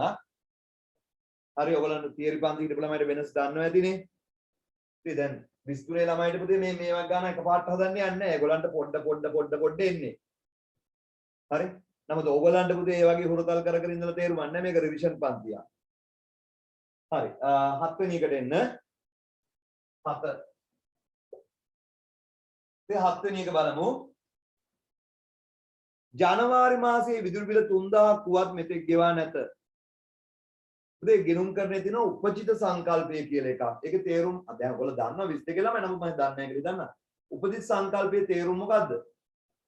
ගෙව්වා හෝ නැත ඒ කාලච්ඡේදයට අදාළ වියදම හඳුනා ගන්න ඕනේ. මට කියන්න ජනවාරි මාසේ විදුලි බිල මෙතෙක් ගෙවා නැත. පුතේ ජනවාරි මාසේ ලයිට් බිල තාම ගෙවලා නැහැ. නමුත් මොන මාසේ ලයිට් බිලද? ජනවාරි. එහෙනම් මේක ගෙවන්නේ පෙබරවාරි වල. පුතේ ජනවාරි මාසේ ලයිට් බිල ගෙවන්නේ පෙබරවාරි වල. නමුත් අපි වියදම් විදිහට හඳුනාගන්නේ මොන මාසෙමද? ජනවාරි මාසේ ලයිට් බිල ගෙවන්නේ පෙබරවාරි වල. නමුත් අපි වියදම් විදිහට හඳුනාගන්නේ ගෙවන පෙබරවාරි වලද ජනවාරි මාසේ වියදම් විදිහට හඳුනාගන්නේ. මේ මාසෙන් වියදම් විදිහට. පැහැදිලි නේද පුතේ කියපු දේ? එහෙනම් මට කියන්න ජනවාරි මාසේ ලයිට් බිල තාම ගෙවලා නැහැ. නමුත් ජනවාරි මාසේ වියදමක් කොහොමද ලියන්නේ? පුතේ 7 කියලා දැම්මා. ජනවාරි මාසේ වියදමක් නම් අනිවාර්යෙන් කොහෙන් අඩු වෙනවමද කියන්නේ? පුතේ වියදමක් නම් අනිවාර්යෙන් කොහෙන් අඩු වෙනවද කියන්නේ? හිමිකම්. හිමිකම් වලින් අඩු වෙනවා. ඍණ. හිමිකම් ඍණ 3යි. මුදල් වලින් අඩු කරනවාද ජනවාරි වල? නෑ. තාම ගෙව්වේ නැහැ. එහෙනම් පුතේ ජනවාරි වියදමත් ජනවාරි වල ගෙව්වේ නැහැ. එහෙනම් කොහෙද යන්න ඕනේ කියන්නේ? ඒක වගකීමක්. දීපු කාලේ ඉන්න අයද වෙනද ගෙවියුත් දෑද වෙනත් ගෙවියුත් දෑද? වෙනත් ගෙවිය යුතුද? වෙනත් ගෙවියුත් දෑ. වෙනත් ගෙවියුත් දෑ දාන 3යි.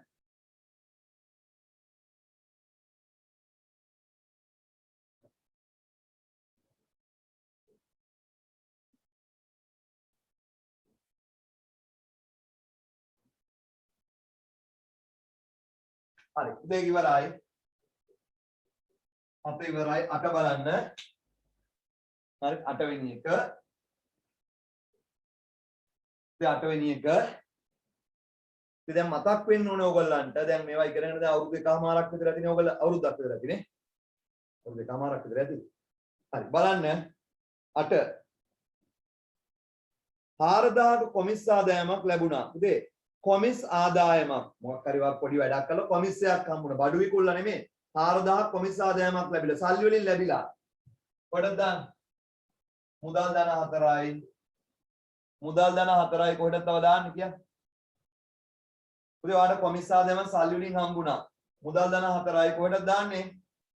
හිමිකම්. ඔයාලට ලාභයක් හිමිකම් ධන 4යි. හිමිකම් ධන 4යි. අනිත් වල විකාලි ගහලා දාන්න. හරි කටක් ගාලා කරනවා මම 9 වෙනි ගනුදෙනුව 9 වෙළඳ ලැබියුද්දෑ වලින් 90ක් ලැබුණා. පුතේ වෙළඳ ලැබියුද්දෑ වලින් 90ක් ලැබුණා. වෙළඳ ලැබියුද්දෑ වලින් 90ක් ලැබුණා. පුතේ වෙළඳ ලැබියුද්දෑ කියන්නේ මේ නායකතියෝනේ. එකෙන් 90ක් හම්බුණා. ඒක වාට ලාභයක්ද නැද්ද? නායකතියන්ගෙන් සල්ලි හම්බෙන එක ලාභයක්ද නැද්ද?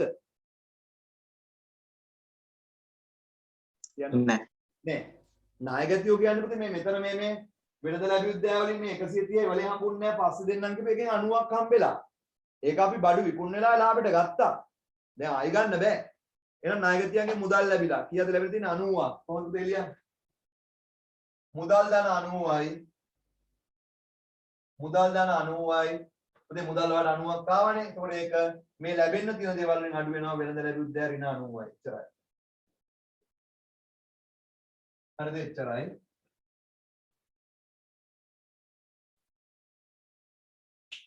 දහය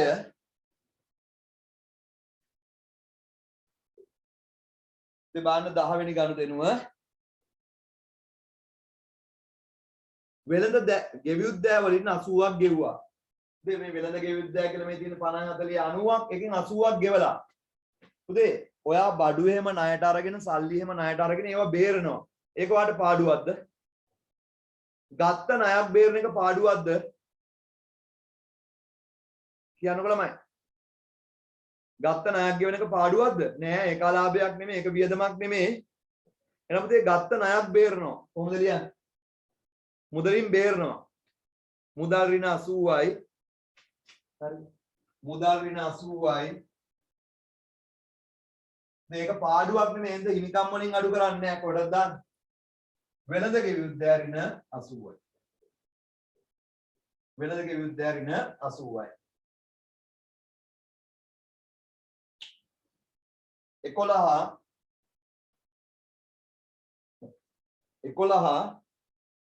දැන් විභාගෙටත් මේ වගේ ගණදෙනු 14ක් 15ක් දෙනවා. හරිද? මේ වගේ දෙනවා. දැන් හොඳම උදාහරණ තමයි බලන්න අභ්‍යාසංක 42 කියලා තියෙන පුතේ 11 වෙනි පිටුවේ. බලන්න ගණදෙනු 15ක් දීලා. පුතේ මොන අවුරුදු විභාග ප්‍රශ්නද 21 අගෝස්තු නෙමෙයි මේක 20 අගෝස්තු පුතේ 21 කියලා වැදලා තියෙන වැරදිලා ඒක 20 අගෝස්තු මේ අන්තිමට තිබ්බේ එළ විභාගේ ලකුණු 40ක් පුතේ මේ පාඩමෙන් ලකුණු 40ක ප්‍රශ්නයක් දීලා තියෙනවා දැක්කද මේ 2000 ලකුණු 40ක් හැම අවුරුද්දෙම ලකුණු 40ක සම්පූර්ණ ප්‍රශ්නයක් මේ පාඩමේ තව කෙටි ප්‍රශ්නක් පුතේ 3ක් විතර දෙනවා එතන ලකුණු 4 4 12 ලකුණු 50 400න් ලකුණු 52ක් විතර මේ පාඩමේ හරි එහෙනම් 11 වෙනි එක බලමු අපි 11 බලන්න 11 මුදලින් 20000ක් අයිතිකරුගේ පෞද්ගලික පිළිවෙලට ගත්තා. උදේ මුදලින් 20ක් අයිතිකාරයා ගෙදර ගන්න ගිහිල්ලා. මුදල් ඍණ 20යි. මුදල් ඍණ 20යි. උදේ එහෙනම් අයිතිකාරයාට අයිති වන්නේ හිමිකම්. ඒකට අයිතිකාරයාට ව්‍යාපාරයෙන් දෙන්න තියෙන දේවල් වලින් මොකද කරන්නේ? ඒ 20 අඩු කරනවා. පොඩි ප්‍රශ්නයක්. පොඩි ප්‍රශ්නයක්. ඉතින් මට කියන්න මේ 10 කීවෙනි ගණදෙනුවද? 6 තියෙන මේ 10. ඉතින් 6 වෙනි ගණදෙනුවේ මේ 10 සේවක වැටු. මේක වියදමක්ද නැද්ද? වියදම. ඒ නිසා හිමිකම් වලින් අඩු කරා. 7 වෙනි ගණදෙනුවේ තියෙන මේ ඍණ 3 මොකද්ද විදුලිය නේද? 7 වෙනි ගණදෙනුවේ තියෙන මේ ඍණ 3 විදුලිය නේද? ඒක වියදමක්. හරි. ඒතර මේ 10 වියදමක් මේ ඍණ 3 වියදමක්. වියදමක් නම් හිමිකම් අඩු වෙනවා කියලා දැක්කද? වියදමක් නම් හිමිකම් අඩු වෙනවා කියලා දැක්කද? ඔව්. එහෙනම් මට කියන්න මේ අයිතිකාරයා ගෙදර නම් ගියා මුදල් 20ක්. මුදල් අඩු වුණා. ඒකත් හිමිකම් වලින් අඩු වුණා. මේක ව්‍යාපාරයේ වියදමක්ද? නෑ. මේක ව්‍යාපාරයේ වියදමක්ද? නෑ. ඉතින් මේක වියදමක් නෙමෙයි. එහෙනම් වියදමක් නම් අනිවාර්යයෙන්ම හිමිකම් මොකද වෙන්නේ? වියදමක් නම් අනිවාර්යයෙන්ම හිමිකම් මොකද පුතේ වෙන්නේ? අඩු වෙනවා. වියදමක් නම් හිමිකම් අනිවාර්යයෙන්ම අඩු වෙනවා. හැබැයි හිමිකම් අඩු වෙන ඔක්කොම මොනවා නෙමෙයිද? වියදම් නෙමෙයි. වියදම් නෙමෙයි. හිමිකම් අඩු වෙන්න හේතු කීයක් බලපානවද? දෙකයි. වියදනොයි මේකට කියන්නේ මොකද්ද පුතේ? ගැනිලිය. මේ 20ට කියන්නේ ගැනිලිය අපි. ඒ 20ට කියන්නේ ගැනිලිය. එහෙනම් පුතේ හිමිකම් తీරුව ඍණ වෙච්ච පළියට ඒකට ගැන්ලි කියන්නත් බෑ වියදම් කියන්නත් බෑ හිමිකම් తీරුව ඍණ වෙච්ච පළියට ගැන්ලි කියන්නත් බෑ වියදම් කියන්නත් බෑ ගැන්ලි නිසාත් හිමිකම් අඩු වෙනවා වියදම් නිසාත් හිමිකම් අඩු වෙනවා පුතේ ඒක බලලා තමයි කියන්න ඕනේ එකපාරට කියන්න බෑ හරි එහෙනම් ඒක වියදමක් නෙමෙයි හරි 12 වෙනි ගණන් දෙනුව 12 පුතේ බලන්න 12 වෙනි ගණන් දෙනුව 12 12 වෙනි ගණන් දෙනුව බලමු 5000ක බොල් ණය හානි කරන ලාභ ලෙස කපහැරීම. උදේ 5000ක බොල් ණය එහෙම නැත්නම් හානි කරන ලාභ ලෙස කපහැරීම. උදේ බොල් ණය නැත්නම් හානි කරන ලාභ. මට කියන්න මොකක්ද ඔය? වෙළඳ ණයගැතියන්ගෙන් නොලැබෙන දේවල්. වෙළඳ හිතමු 5000ක් දෙන්න හිටපු ණයගැතිය මැරුණා. ඉතින් ආයෙ අපිට 5000 ලැබෙන්නේ නැහැ. ඒකට අපි කියනවා මොන ණයද? ණයගැතියන්ගෙන් වෙළඳ ලැබි උද්‍යාවලින් නොලැබෙනම දේවල් වලට කියන්නේ මොන ණයද? බොල් ණය. උදේ ඒක තනි පුද්ගල හවුලක බොල් ණය කියලා කියත හැකියි. තනි පුද්ගල ව්‍යාපාරයක හවුල් ව්‍යාපාරයක. නමුත් පුතේ අර සීමාසහිත සමාගම් කියලා තියෙනවා සමාගම් පනත යටතේ ලියාපදිංචි කරපුවා. ඒවයි එකට බොල් ණය කියන වචනේ කියන්න බෑ. ඒවයි එකට කියන්න ඕනේ වචනේ මොකද්ද? හානි කරන අලාභය. ඒකට හේතුව පුතේ ඒකට හේතුව බොල් ණයම තමයි සමාගමෙත් වෙන්නේ. නමුත් පුතේ ප්‍රමිතියක් තියෙනවා LKS 36 කියලා. ඒකේ අර ධාරණගයයි නැවත අය කරගහ අතර වෙනසට කියන්නේ හානි කරන අලාභය කියලා. LKS 36ට අනුව පුතේ ඔය 5000ට කියන්නේ අපි බොල් නෙමෙයි හානි කරන අලාභ. නමුත් තනිපුද්ගල ව්‍යාපාරයක හවුලක ප්‍රමිත අනුගමනය කිරීම අනිවාර්යම නොවන නිසා ඒකට බොල් ණය කියලා කියත හැකියි. නමුත් සමාගමක ඒක අනිවාර්යයෙන්ම බොල් ණය කියන්න බෑ. මොකද වචනේ? හානි කරන අලාභ. ඒ නිසා තනිපුද්ගල ව්‍යාපාරයක හවුලක බොල් ණය කිව්වත් හරි හානි කරන අලාභ කිව්වත් හරි සමාගමක පුතේ අනිවාර්යයෙන්ම වචනේ මොකක් වෙන්න ඕනේද? හානි කරන අලාභ වෙන්න ඕනේ. පැහැදිලිද හේතුව එහෙනම්? හරි. බොල් ණය නැත්නම් හානි කරන අලාභ කියන්නේ දෙකම එකයි. ණයගැතියන්ගෙන් නිශ්චිත වශයෙන්ම නොලැබෙන දේවල් ටික. එහෙනම් බලන්න උතන කියුණේ පුතේ 12නේ 5000ක් බොල් ණය එහෙම නැත්නම් හානි කරන අලාභ ලෙස කපහැරීම. පුතේ 5000ක් බොල් ණය විදිහට කපලා කොහොමද ලියන්නේ? ලැබෙන්නේම නැහැ. මුදල් අඩු වෙනවද? නෑ නෑ. දෙක අපිට පාඩුවක්ද නැද්ද? පාඩුවක්. එහෙනම් ණයගැතියන්ගෙන් ණයගැතියන්ගෙන් වෙළඳ ලැබි උද්‍යාවලින් අඩු වෙනවා. කීයද ගාන 12ද? නෑ. 5යි. ඉතින් මේ වෙළඳ ලැබි උද්‍යාවලින් 5යි. ඒක අපිට පාඩුවක් නිසා හිමිකම ඍණ 5යි. අන්තර ගන්න දාලා. වෙළඳ ලැබි උද්‍යාවලින් 5යි. හිමිකම ඍණ 5යි. හරිනේ? 13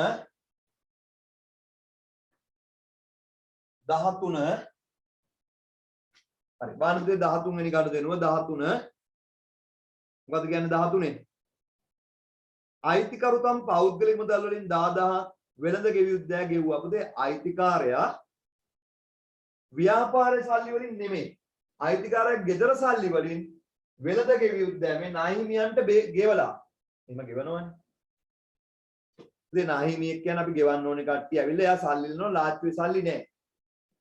නැත්නම් අයිතිකාරයාගේ ගෙදර ඇවිල්ලා නාහිමිය සල්ලි ඉල්ලනවා.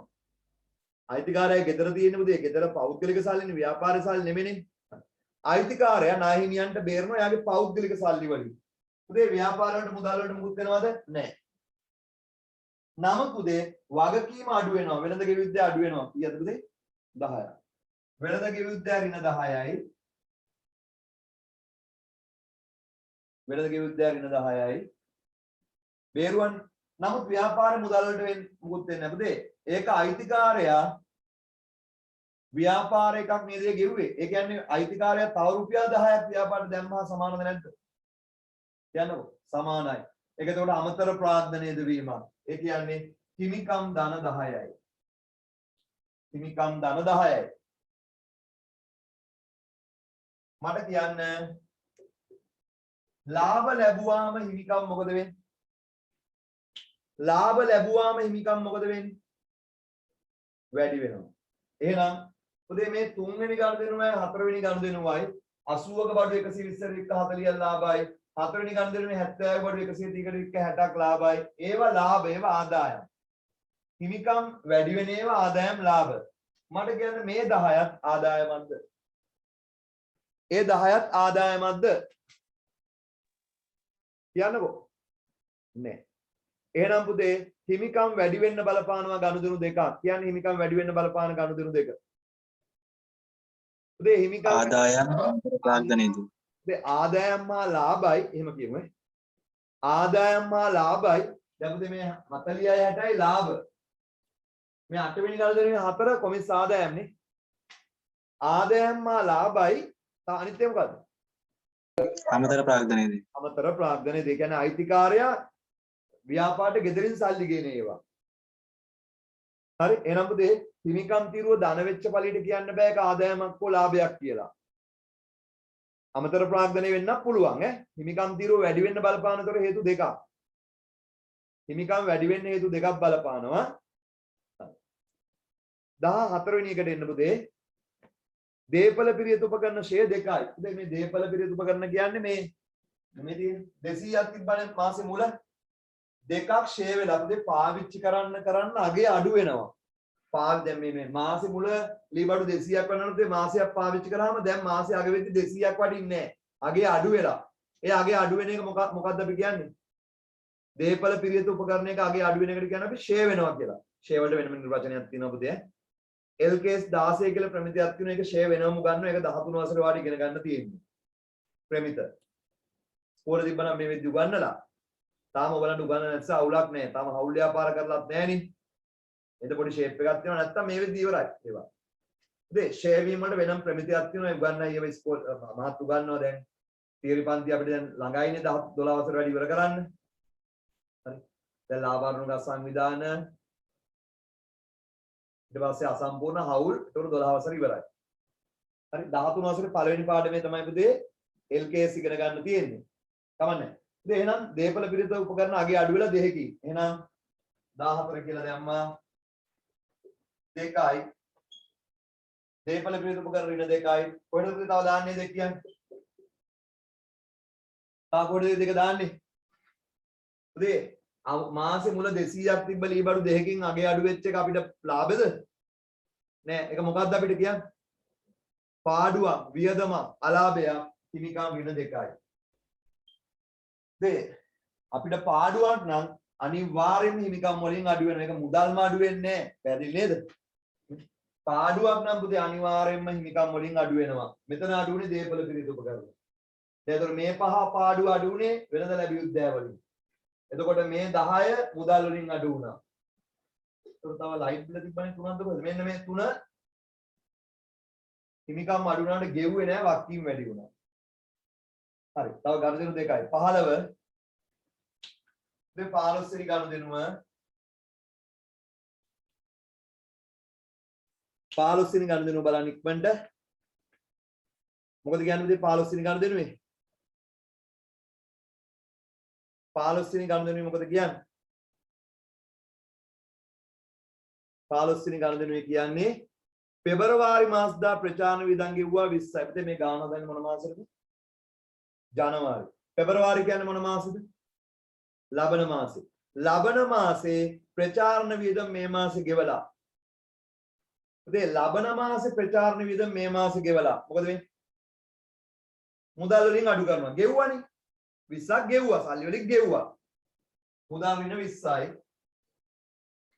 මුදල් ඍණ 20යි.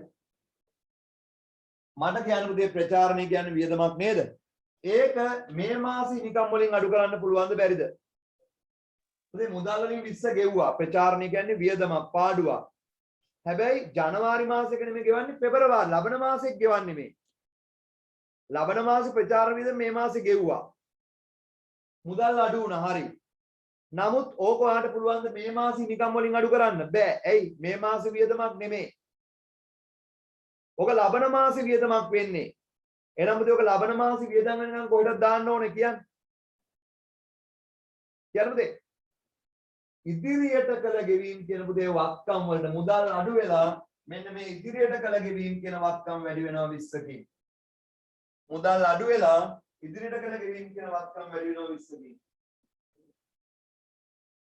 මුදල් අඩු වෙලා අනිත් ඒවා ටිකක් ගන්න. පුතේ අදම ඉගෙන ගන්න ළමයෙක් ඉන්නවනම් මේ ගාන 3-4 සැරයක් හදන්නේ. 3-4 සැරයක් හදන්න එතකොට ඔයාලට පුළුවන් වෙයි. 3-4 සැරයක් හදන්න. තියරි පන්තිය කරපු ළමයි පුතේ මේවා හිමින් මෙතනට ආවේ. දැන් මේ රිවිෂන් එකේ පුතේ ඔයාලට ඉක්මනට මතක් කිරීමක් කරේ මම. අන්තිම ගනුදෙනුව 16 දෙබාන 16 වෙනි ගනුදෙනුව බැංකු ණය වාරිකය ගෙව්වා 10යි. එහි මෙම මාසෙට අදාළ පොලිය 2යි. පුතේ ණය වාරිකයක් ගෙවනවා කියලා තමයි ඔයගොල්ලෝ ඉගෙනගෙන තියෙන්නේ. ණය වාරිකය. ණය වාරිකයක් කියන එක හැදෙන්නේ පුතේ කොටස් දෙකකින්. හරිද? පුතේ ණය වාරිකය කියන එක හැදෙන්නේ කොටස් දෙකකින්. ණය වාරිකයේ ඇතුලේ ණයෙන් කොටසක් ගෙවනවා. ණය කොටසයි පොලියයි දෙකම තියෙනවා. ඉතින් ණය වාරිකය කියන එක හැදෙන්නේ කොටස් දෙකකින්. ණය වාරිකයක් ඇතුලේ ණයෙන් කොටසක් ගෙවනවා අපි. ඒක ඇත්ත. හරි. ණයෙන් කොටසක් ගෙවනවා. ඊට අමතරව මොකක් ගෙවනවද? ණය පොලියක් ගෙවනවා. පුතේ ගත්ත ණයක් බේරන එක අපිට පාඩුවක්ද නැද්ද? ගත්ත ණය බේරන එක පාඩුවක්ද නැද්ද? නෑ. ගත්ත ණය බේරන එක පාඩුවක් නෙමෙයි. නිකන් මං අහන විදිහට ඔයගලන්ට හිතෙන්නේ පාඩුවක් කියලා. එහෙම ලනු කන්න එපා. ගත්ත ණයක් බේරන එක පාඩුවක් නෙමෙයි. එහෙනම් පාඩුව වෙන්නේ මොකද්ද? පොලිය ගෙවන පොලිය ගෙවන එක. එහෙනම් බැංකු ණය වාරිකය ගෙවුවා 10යි. පුතේ ණය වාරිකය 10යි. ඔය කියන 10 ලියුවා මම. ණය වාරිකය 10යි.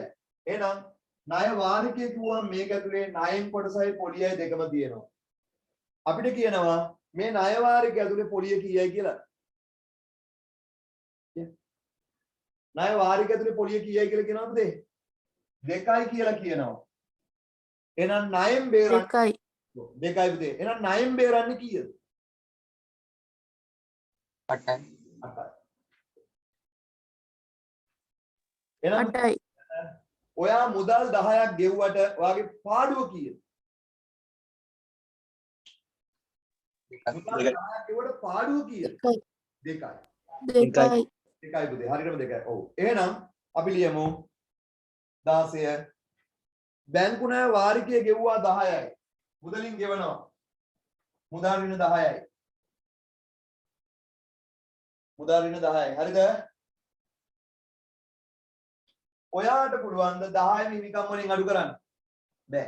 හිමිකම් වලින් අඩු කරන්න පුළුවන් කීයද? 2යි. 2යි. 2යි. ඉතුරු 8 කොහෙන්ද අඩු කරන්නේ? පුතේ මේ දික්කාන් ණය කියලා දැන් මම බැංකු ණයනේ. බැංකු ණය ඍණ 8යි. අනිත් ඒවාට ඉරිකැලි ගහලා දාන්න.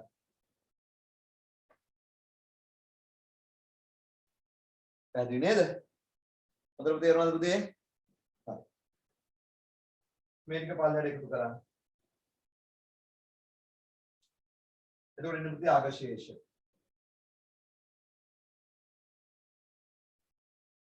පුතේ අවසාන ශේෂ ජනවාරි 31 ශේෂයන්නේ අවසාන ශේෂය. අවසාන ශේෂ ටික. පුතේ ටට්ටක් ගාලා මට උත්තර ඕනේ. එකතු කරලා ඉරි ගහ ගැහුවානේ හරියද? එතකොට අද ගාන ඉවර ගන්න බැරි වුණා අපි ටක් ගාලා උත්තර ටික මට ඕනේ. දේපල පිළිවෙත උපකරණ වල අගේ කීයද? මුල 200යි මාස තුල දෙයක් කරුණා කීයද? 198යි නේ.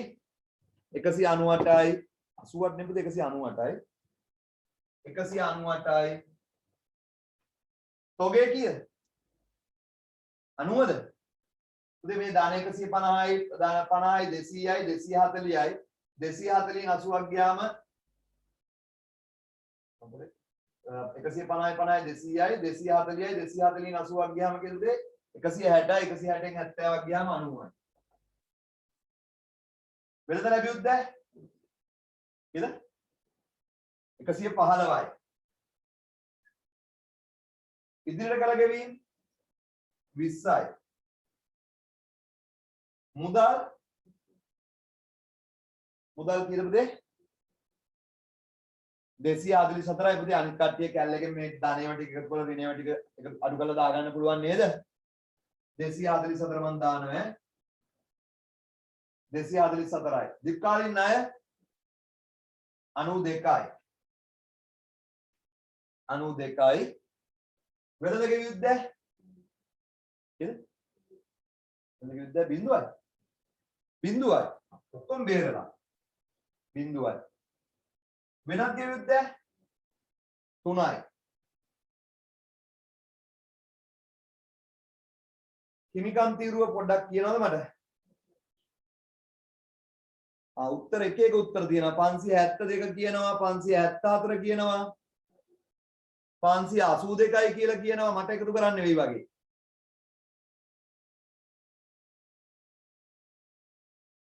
පන්සිය 74 කියනවා, 572 කියනවා, 582 කියනවා. මට එකතු ගන්න වෙයිද නෑ නේද? ඉතින් මේ ධනේව ටිකට එකතු කරලා ධනේවා 440යි 490යි 550යි 600යි 604යි 614න් 614න් ඍණේව ටික අඩු කරමු. ඍණ 10යි ඍණ 3යි ඍණ 13යි ඍණ 33යි ඍණ 38යි ඍණ 40යි ඍණ 42 අඩු කරාම 4න් 2ක් 2යි 11න් 4ක් 7යි 572යි. හරිනේ. හරි. පුතේ ඊට පස්සේ ඉල්ලනවා මොකක්ද අපිට? 21 ජනවාරි මාසද ආදායම් ප්‍රකාශය. ආදායම් ප්‍රකාශය හදන්නේ මොන තීරුව දිහා බලලාද? පුතේ මේ සමීකරණ ප්‍රශ්නේදී ආදායම් ප්‍රකාශය හදන්නේ ලාභය හොයන්න. ජනවාරි මාසේ ලාභය හොයන්න. ඒ ලාභය හොයද්දි මේ තීරුව එකක්වත් වැඩක් නැහැ. මොන තීරුවද ඕනේ? ලාභය හොයන්නේ ආදායම් හා ලාභ වලින් වියදම් හා ලාභ අඩු කළා නේද? පුතේ ලාභය හොයන්නේ ආදායම් හා ලාභ වලින් වියදම් හා ලාභ අඩු කළා නේද? ඔව් කියන්නේ ඔව්. මම කියන්නේ. එහෙනම් ආදායම් හා ලාභ අපි හිමිකම් තීරුව දන කරලා තියෙන්නේ. වියදම් හා අලාභ හිමිකම් තීරුව ඍණ කරලා තියෙන්නේ. සල්ලි ගෙවුවද නැද්ද අදාළ නැහැ. එහෙනම් පුතේ මේ හිමිකම් තීරුව බලලා තමයි ආදායම් ප්‍රකාශය හදන්නේ. එහෙනම් ආදායම් හෝ ලාභ නා හිමිකම් තීරුව ධන වෙලා තියෙන්නේ. හැබැයි හිමිකම් තීරුව ධන වෙච්ච ඔක්කොම මොනව නෙමෙද? ආදායම් හා ලාභ නෙමේ අමතර ප්‍රාග්ධනෙ තියෙන්න පුළුවන්. වියදම් හෝ අලාභ නා හිමිකම් තීරුව ඍණ වෙලා තියෙන්නේ. වියදම් හෝ අලාභ නම් අනිවාර්යයෙන්ම හිමිකම් තීරුව ඍණ. හැබැයි හිමිකම් තීරුව ඍණ වෙන ඔක්කොම වියදම් හෝ අලාභත් නෙමෙයි. තව මොනවද තියෙන්න පුළුවන්? පුතේ හිමිකම් තීරුව ඍණ වෙලා ගැන්ලි තියෙන්න පුළුවන්. හරි? ඒ ඔයගොල්ලෝ දැන් රිවිෂන් එකේ වටිනාකම තේරෙනවා ඇති. දැන් මතක් වෙනවා. මේවා අමතක වෙලා තිබ්බේ ගොඩක් ළමයිට. හරි. එහෙනම් පුතේ අපි හදමු ආදායම් ප්‍රකාශය. ආදායම් ප්‍රකාශය හදන්නේ මෙන්න මේ හිමිකම් තීරුව දිහා බලලා. හිමිකම් තීරුව දිහා බලලා. නම ලියන්න. කවුද පුතේ නම? නමක් නැද්ද? මදාරා ව්‍යාපාරය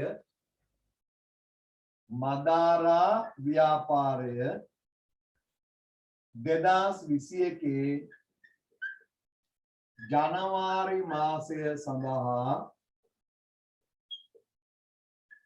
ආදායම් ප්‍රකාශය. දැන් තියරි පන්ති ඉගෙන ගන්නදී මහා ලොකු අමාරු පාඩම් කියලා දැනන්නේ මේවා තමයි ඈ.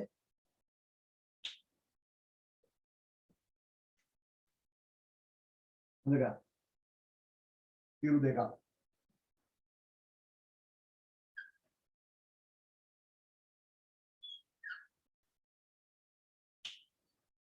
උදේ මේ බදාදා උදේ අනිද්දා උදේ 2023 පන්ති පටන් ගන්නවා. ඔයාලට දන්නේ කියන නංගිල මල් දුන්නා මට WhatsApp message එකක් දාන්න කියන්න මම ඒගොල්ලෝ group එකට add කරන්නම්. ඉතින් ඉස්කෝලේ නමයි ඒ ටික දාන්න කියන්න නැත්නම් මට ඉස්සෙල්ලා call එකක් දෙන්න කියන්න මම කියන්නම්. උදේ නිකන් ඒවන ඔක්කොම මම add කරන්නේ නැහැ. add කරන්න කියලා ඒවන පුතේ මම එහෙම ඔක්කොම add කරන්නේ නැහැ. කවුද දන්නේ නැහැ නේ පුතේ? ඒ තමයි ළමයාත් එක්ක කතා කරලා ඉස්කෝලේ ටික අහලා බලලා දැන් පුතේ මම add කරන්නේ ඈ. හරි. රුපියල් 1000 කියලා ලියන්නේ. අපේ පන්ති වලට පුතේ අවශ්‍යම ළමයෙක් විතරයි එකයි. හරි. රුපියල් 1000. ඊවල රුපියල් 1000 කියලා. හරි පුතේ ආදායම් ප්‍රකාශයෙන් හොයන්නේ ලාභය. ලාභය පෙන්වන්න පුතේ ඉස්සෙල්ලාම දල ලාභය පෙන්වන්න ඕනේ. පුතේ ලකුණු 40ක් මේ ගන්නට. ලකුණු 40ක් මම පෙන්නුවේ ඔය අභ්‍යාසංග 42 කියලා තියෙන්නේ පුතේ පිටු අංක 11 පටන් ගන්න අභ්‍යාසංග 42 කියලා මේ වගේම වත්කම් වත්කීම් දීලා තියෙන මුලින්ම ගනුදෙනු 15ක් දීලා ඔය 2021 කියලා මට වැරදිලා තියෙන 2020 ලකුණු 40යි. ලකුණු 40. 40 තව මේ පාඩමෙන් කෙටි ප්‍රශ්න තුනක් දෙනවා. වත්කම් වල ලක්ෂණ, වත්කීම් වල ලක්ෂණ ලියන්න. ඒ ප්‍රශ්න 12 තුනක් අහම ලකුණු 452න් 8න් එකක් මෙතනටම. මේ පාඩමටම ඈ. හරි. දැන් එහෙනම් මේ හිමිකම් තීරුව. හිමිකම් තීරුවේ ධන ඒවා පොඩ අහගෙන ඉන්න. ඔන්න අහගෙන ඉන්න. පුතේ හිමිකම් තීරුවේ ලාභෝ අලාභන හිමිකම් තීරුව ධන. හැබැයි හිමිකම් තීරුව ධන වෙන ඔක්කොම ලාභෝ අලාභ නෙමෙයි. මට කියන්න පුතේ මම ලකුණු කරගන්නම්. මේ 40ක් තියෙනවා ධන. මේ 60ක් තියෙනවා ධන. මේ 50ක් තියෙනවා ධන. මේ 40ක් තියෙනවා 4ක් තියෙනවා ධන. මේ 10ක් තියෙනවා ධන. ධනේව තියෙනවා 1යි 2යි 3යි 4යි 5යි. පුතේ මේ පහම ආදායම්ද? නෑ. මේ 40 ආදායමක් 80ක බඩු 40කට විකුණලා ආදායමක් ඉවර එක දලලාභනේ. පුතේ එතන දලලාභ නේද මේ? මේ 60 ආදායමක්. මේ 50 දෙ පස්වෙනි ගන්ධනේ 50 ආදායමක්ද? කියන්නකෝ. නෑ ඒ අයිතිකාරය ප්‍රාග්ධනයේ දාපු එකෙන් නෑ ලාභය හොයන්නේ. මේ 4 මේ 4 අටවෙනි ගන්ධනේ නේද? අටවෙනි ගන්ධනේ 4 ආදායම. ආදායම. 13 වෙනි ගන්ධනේ 10 13 වෙනි ගන්ධනේ ආදායමක්ද? නෑ අමතර ප්‍රාග්ධනයේ තියෙනවා. ඒකෙන්නෙත් නෑ. එහෙනම් පුතේ ආදායම් නෙමේ පස්වෙනි ගන්ධනේ තියෙන 50යි 13 වෙනි ගන්ධනේ තියෙන 10යි ආදායම් නෙමේ. ඒවා අමතර ප්‍රාග්ධනය ඇදුවේ මේවා ගන්න නෑ ලාභය ගන්න. එහෙනම් ලාභය ගන්න ගන්නේ මේ 40යි මේ 60යි මේ 10යි. ඒකෙනුත් පුතේ මේ 40 60 බඩු විකුණු ලාභ නේද? මේ 4 බඩු විකුණලා දාවේ නෑ. පුතේ බඩු විකුණු ලාභ වෙනම පෙන්වන්න ඕනේ. පුතේ බඩු විකුණුවාම එන්නේ මෙතන මේ දෙක දල ලාභ. මෙතන 40ක් දල ලාභ මේ 60ක් දල ලාභ. දල ලාභය ඔක්කොම 100යි. පුතේ දෙපාරක් බඩු වික්කා. පළවෙනි පාර කීයක බඩුද වික්කේ? පිරිවැය කීයක බඩුද වික්කේ? 80ක බඩු විකුණුවේ කීයකටද? 120කට. දෙවනි පාර වික්කේ 70ක බඩු 130කට. දැන් මේ දෙක මම බැලුවේ මේ 40 70යි ආවේ හැටි. පළවෙනි පාර 80ක බඩු 120කට වික්කේ මේ. දෙවනි පාර 70ක බඩු 130කට වික්කේ. එහෙනම් මට කියන්න පුතේ ඔක්කොම කීයක බඩුද වික්කේ? 150ක බඩු විකුණුවේ කීයකටද? 250කට. පුතේ 150ක බඩු 250කට වික්කාම දල ලාභය කීයද? 150ක බඩු 250කට වික්කාම දල ලාභය 100යි මේ 40යි 50යි. මේ 40යි 60යි 100යි. නමුත් පුතේ මෙතන දල ලාභය එකපාර ලියනවද ඔයා? නෑ පුතේ. ව්‍යාපාරික බඩු විකුණුවෙන් ලාභය ඉස්සෙල්ලාම කියන්න මේ මෙතන පුතේ ආදායම 250යි විකුණු ඒවයි පිරිවැය 150යි. පැහැදිලිද? එහෙනම් පුතේ උඩම ලියන්නේ පුතේ ඉස්සෙල්ලාම දල ලාභය ලියන්න ඕනේ. දල ලාභය බඩු විකුණුවෙන් ලාභය. දල ලාභය එතකොට 100යි. ඒක එකපාරෙන් නෑ. 150ක බඩු 100කට එතන විකුණුම් 250යි විකුණුම් පිරිවැය 150යි. උඩින්ම ලියන්න විකුණුම් 250යි. දෙවන පිටුම දාන්න. විකුණුම් කියන ආදායම 250යි.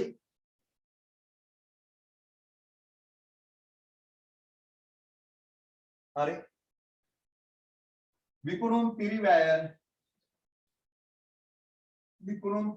විකුණු භාණ්ඩ වල පිරිවැය 150යි වරහන්.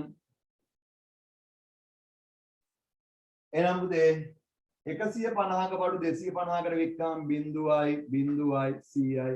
ඒ 100ට අපි කියන්නේ දල ලාභය. ඒ 100ට අපි කියන්නේ දල ලාභය.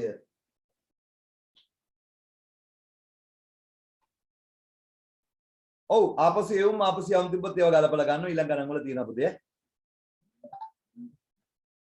ඊළඟ ගණන් වල ඒව තියෙනවා අපොසියුම් මේ ගානේ නෑ. හරි.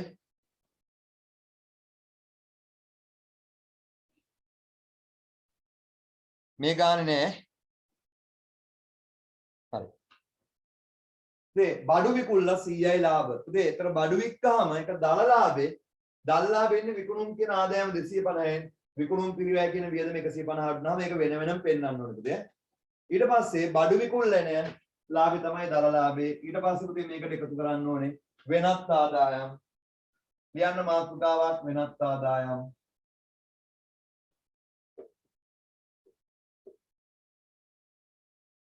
ඒව හොයන්නේ ප්‍රාග්ධන තීරුවෙන්. පුතේ ප්‍රාග්ධන තීරුවේ මේ 50 ආදායම් නෙමෙයි මේ 10 ආදායම් නෙමෙයි අමතර ප්‍රාග්ධනය. ඒතකොට මේ 40 60න් අර 100 ආවේ දල්ලාවේ. එහෙනම් තව පුතේ මෙන්න මේ හතරනේ. මේ හතර විතරයි නේද? දෙය හතර මොකද්ද? දෙය 8 වෙනි ගන්න දෙන්නේ හතර මොකද්ද නම? කොමිස් ආදායම්ද? කොමිස් ආදායම්. ලියන්න කොමිස් ආදායම්. කොමිස් ආදායම් හතරයි. කොමිස් ආදායම් හතරයි. එතකොට 100යි 4යි කීයද? 104යි. 104යි 104යි.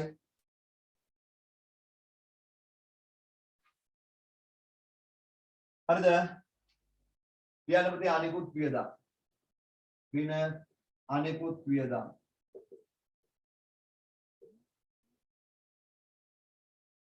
ඇයි ඒවට අනිකුත් වියදම් කිව්වේ? ඇයි අනිකුත් වියදම් කිව්වේ? පුතේ ප්‍රධාන වියදම තමයි 150. 250කට වික්ක 150ක බඩු. ආරම්භයේ 250කට වික්කේ පිටින් ගත්ත 150ක බඩු. 150 තමයි ප්‍රධාන කොස්ට් එක. ඊට පස්සේ තමයි අනිකුත් වියදම්. දැන් අනිකුත් වියදම් ටිකක් හොයාගන්නේ ප්‍රාග්ධන තීරුවෙන්මයි, හිමිකම් තීරුවෙන්මයි. ඉතින් අනිකුත් වියදම් ටික හොයාගන්නේ හිමිකම් තීරුවෙන්මයි. බලන්න අනිකුත් වියදම් මොනවද තියෙන්නේ කියලා. ඍණ වෙලා තියෙනවා නම් වියදම්. හැබැයි ඍණ වෙච්ච ඔක්කොම වියදම් නෙමෙයි. 10ක් තියෙනවා. ඉතින් 6 වෙනි ගන්න දෙනුවේ ඍණ 10 මොකද්ද? 6 වෙනි ගන්න දෙනුවේ ඍණ 10 මොකද්ද? බලන්න ඔයාගේ ගානේ බා 6 වෙනි ගන්න දෙනුවේ ඍණ 10 මොකද්ද? වැටු. ආයක වියදමක් ලියන්න. වැටු 10යි. වැටු 10යි. හරි පුතේ මේ වගේ ගානක ආරම්භක තොග ගැනුම් මේවා ගලපන්න ඕනේ නැහැ. ඇයි ඒ? මෙතන තියනවද නැද්ද පුතේ මේ ගානට වික්ක මෙච්චරක බඩු කියලා? එතකොට මේ වගේ දඟල ඉන්න ඕනේ නැහැ. කෙලින්ම විකුණුම් වලින් විකුණුම් පිරි අඩු කරාම හරි. පැහැදිලිනේ? මේ වගේ ගානක ආරම්භක තොගය ගැනුම් මේවා ලියලා ඉන්න ඕනේ නැහැ. එකපාරටම පුතේ කීයක බඩු වික්ක කීයද කියලා එනවනේ. ඒක දඟලන්න ඕනේ නැහැ. වැටු 10. ඊට පස්සේ ප්‍රාග්ධන ඍණ 3ක් තියෙනවා. මොකක්ද මේ ඍණ 3? පුතේ 7 වෙනි ගන්න ඍණ 3ක් තියෙනවා. මොකක්ද මේ 7 වෙනි ගන්න ඍණ 3? 7 වෙනි ගන්න ඍණ 3 මොකද්ද? විදුලියනේ. ගෙව්වද? නෑ ගෙව්වේ නෑ. ඒ වුණාට වියදමක්. ගෙවුනසන වෙනත් ගෙ විද්‍යාවට දාලා තියෙන ලියන්න විදුලිය 3යි. විදුලිය 3යි.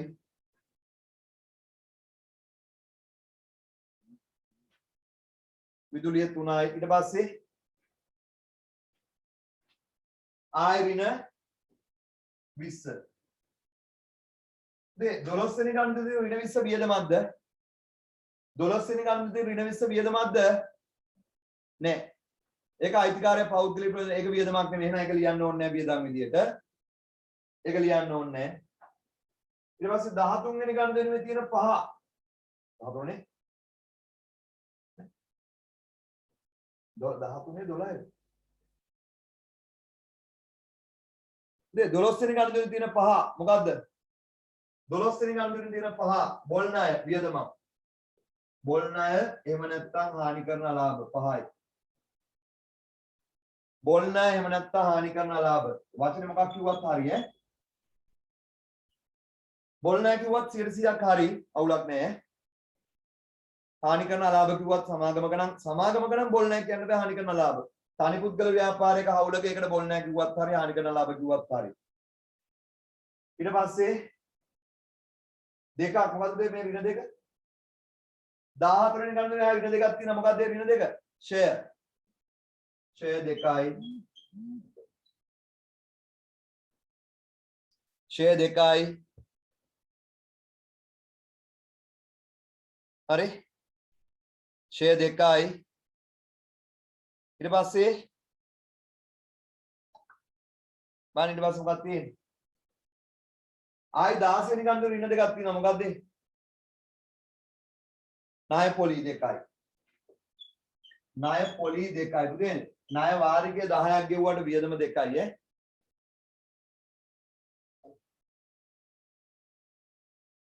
එතකොට වියදම් ටික කීයද කියලා බලන්න පුතේ. වියදම් ටික කීයද? 3යි 5යි 8යි 10යි 12යි 2යි 22යි 22 කොහොම වරහන් කළා දාන්න. පුතේ බඩු විකුණලා 100ක් ලාභයි. පුතේ 250 ලාච්චුරු සල්ලි ආවට 250ම ඉදිකට ගෙරන් යන්න බෑ. ඒක 150ක පිටින් ගත්ත බඩු වික්කේ. ඒකට බඩු විකුණලා 100ක් ලාභයි. අර කොමිස් ආදායම් වලින් 4ක් ආවා 104යි. ඒකෙන් පුතේ වැටු විදුලිය නොලැබෙන ණය ෂෙයා ණය පොලි ඔක්කොම කැපුවාම 22යි. පුතේ අයිතිකාට ගෙදරවන් යන්න පුළුවන් කීයක්ද? 2යි 82ක්. එන්නේ 82කට තමයි අපි ලාභය එහෙම නැත්නම් මොකද්ද කියන්නේ? සුද්ධ ලාභය. සුද්ධ ලාභය මේකට කියන තව නමක් කියන්නේ. සුද්ධ ලාභය කියත හැකි තව නමක් කියන්නේ. සුද්ධ ලාභය හරි. තව නමක් කියන්නේ. කොහොමයි මට එන්නේ. මොකද්ද තව නමක් කියන්නේ? රඳවාගත් තිබුණ රඳවාගත් තිබුණ වැරදි නෑ පුතේ. ඒක තව පොඩ්ඩක් පස්සේ ගියම ඊට වැඩිය මට හරිම වචනයක් ඕන. රඳවාගත් තිබුණ වැරදි නෑ. ලාභෙම තමයි. අතිරික්ත ආදායම හරි සුද්ධ ආදායම කියන වචනේ හරි. කට්ටියකව අතිරික්තය කියලා මට ළමයෙක් කියනවා අතිරික්තයත් වැරදි නෑ. හැබැයි අතිරික්තය කියන්නේ පුතේ මොන ව්‍යාපාරයකද? ලාභ අරමුණු කර ලාභ නොලබන එක. මේකෙදි පුතේ මේකට සුද්ධ ලාභය එහෙම නැත්නම් සුද්ධ ආදායම. සුද්ධ ආදායම. සුද්ධ ආදායම එහෙම නැත්නම් සුද්ධ ලාභය. තා ළමෙන් මට දාලා තියෙනවා කෙටුම්පත් ලාභය කියලා. බෑ කෙටුම්පත් ලාභය කියන්න බෑ. කෙටුම්පත් ලාභය කියන්නේ පුතේ වැරදි ලාභය. සංශෝධනයට යටත් වී යුතු ලාභයට තමයි කෙටුම්පත් ලාභය. මේක කෙටුම්පත් නෙමෙයි මේක නිවැරදි. කෙටුම්පත් කියන්නේ පුතේ වැරදි එකට සංශෝධනයට යටත් වී යුතු එකට තමයි කෙටුම්පත්. දැන් මේ ලාභයට අයමුකුත් නෑනේ. එහෙනම් මේ කෙටුම්පත් නේ මේක සුද්ධ ලාභය නැත්නම් සුද්ධ ආදායම. මට අහන්න ඕනේ වචනේ සුද්ධ ආදායම කියන වචනේ. හරිනේ? හරි. පුතේ එහෙනම් ආදායම් ප්‍රකාශයක් පොඩ්ඩක් හරි ඉගෙන ගත්තානේ. පුතේ මේ ඉතුරු ගණන් ටික හදුවාම ඔයාලට හොඳටම මතක් වෙනවා. අර තියරි පන්තිවල වඩා වෙනස් කියලා දැක්කනේ. ඔක්කොම පුතේ විභාග ප්‍රශ්න තියෙන්නේ. පුතේ තව ප්‍රශ්න වගේක් තියෙනවා මේ ටියුට් එකේම මේකටම අදාළව ඊළඟම දැන් මේ මම මේ ඔක්තෝබර් මාසයේ ටියුට් එක විදියට මේක අර තියෙනවා මේ සුද්ධවත්කම සුළු ලාභය ගන්න එක කිව්වම තව හොඳ ගණන් වගේකුත් තියෙනවා පුතේ. ඒ ටික දාලා ඊළඟ ටියුට් එක දෙන්න. හරි මම ඒවා කියන්නම් තාම ලෑස්ති නෑ පුතේ. මේ දවස්වල අර 23 පන්ති පටන් ගන්න එකත් එක්ක පුතේ වැඩ වැඩි. හරි එහෙනම් තුන්වෙනි හතරවෙනි ට ඉල්ලන්නේ මොකද්ද? පුතේ මේ ගාන 10 සැරයක් විතර හදන්න ඔක්කොම දේවල් ටික වගේ මේ ගානේ තියෙනවා. තව එන්න වැඩි වෙනවා. හරි. අමතකම් වෙලා තියෙනවා නම් අද ඉගෙන ගත්ත දේ තේරුණා නම් මේ ගාන 3-4 සැරයක් හදන්න. සමහර ළමයි අදම වෙන්න පුළුවන් මගෙන් මේ පාඩම ඉගෙන ගන්න. හරි. නම් මේකට කලින් ඉගෙන ගත්තේ ළමයිටත් වෙනස් දේවල් තිබ්බයි කියලා දකින්න නැතිනේ. මේ උගන්වන්න නැතුව නෙමෙයි උගන්වලා තිබ්බේ ඈ. හරි. හතරවෙනි එක ඉල්ලන්නේ මොකද්ද පුතේ? මූල්‍ය තත්ත්ව ප්‍රකාශය. පුතේ ඒක හදන්නේ අන්තිම දවසට. දවසට තියෙන වත්කම් ටික හිමිකම් වක්කීම් වලට සමානයි කියලා පෙන්වන්න හදන ප්‍රකාශය. එහෙනම් පුතේ ඒක ඉල්ලන්නේ අන්තිම දවසට මෙන්න මේ ටික. හරි ලේසි. නමුත් පුතේ මූල්‍ය තත්ත්ව ප්‍රකාශය කියන්නේ මූල්‍ය ප්‍රකාශයක්. මූල්‍ය ප්‍රකාශ අපිට ඕන විදිහට හදන්න පුළුවන්ද? බෑ. මූල්‍ය ප්‍රකාශ වල අද ඉදිරිපත් කරන දාලා ප්‍රමිතිය මොකද්ද? අද ඉගෙන ගත්තා. මූල්‍ය ප්‍රකාශ ඉදිරිපත් කරන දාලා ප්‍රමිතිය LKS 1. LKS 1 පුතේ වක්කම් ලියද්දී අනිවාර්යෙන් මොනවා කරලා ලියන්න ඕනේද? එල්කේස් එකේ කියනවා වත්කම් බෙදන්න ඕනේ ජංගමයි ජංගම නොවනයි. වගකීම් බෙදන්න ඕනේ ජංගමයි ජංගම නොවනයි. හිමිකම් බෙදන්න ඕනේ නෑ. එහෙනම් මේ මූල தত্ত্ব ප්‍රකාශය නම ලියන්න. මූල தত্ত্ব ප්‍රකාශය නම ලියන්න. කවුද නම? මදාරා ව්‍යාපාරය. මදාරා ව්‍යාපාරය 2021යි 21 ජනවාරි 31 දිනට මූල්‍ය තත්ත්ව ප්‍රකාශය කියලා ලියලා මේ තීරු දෙකක් ඇඳගන්න.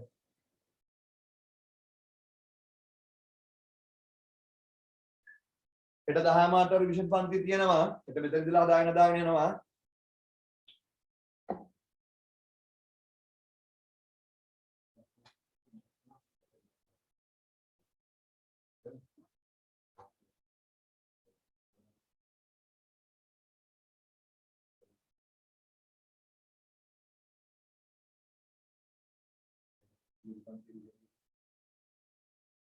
හරිද රුපියල් 1000 කියලා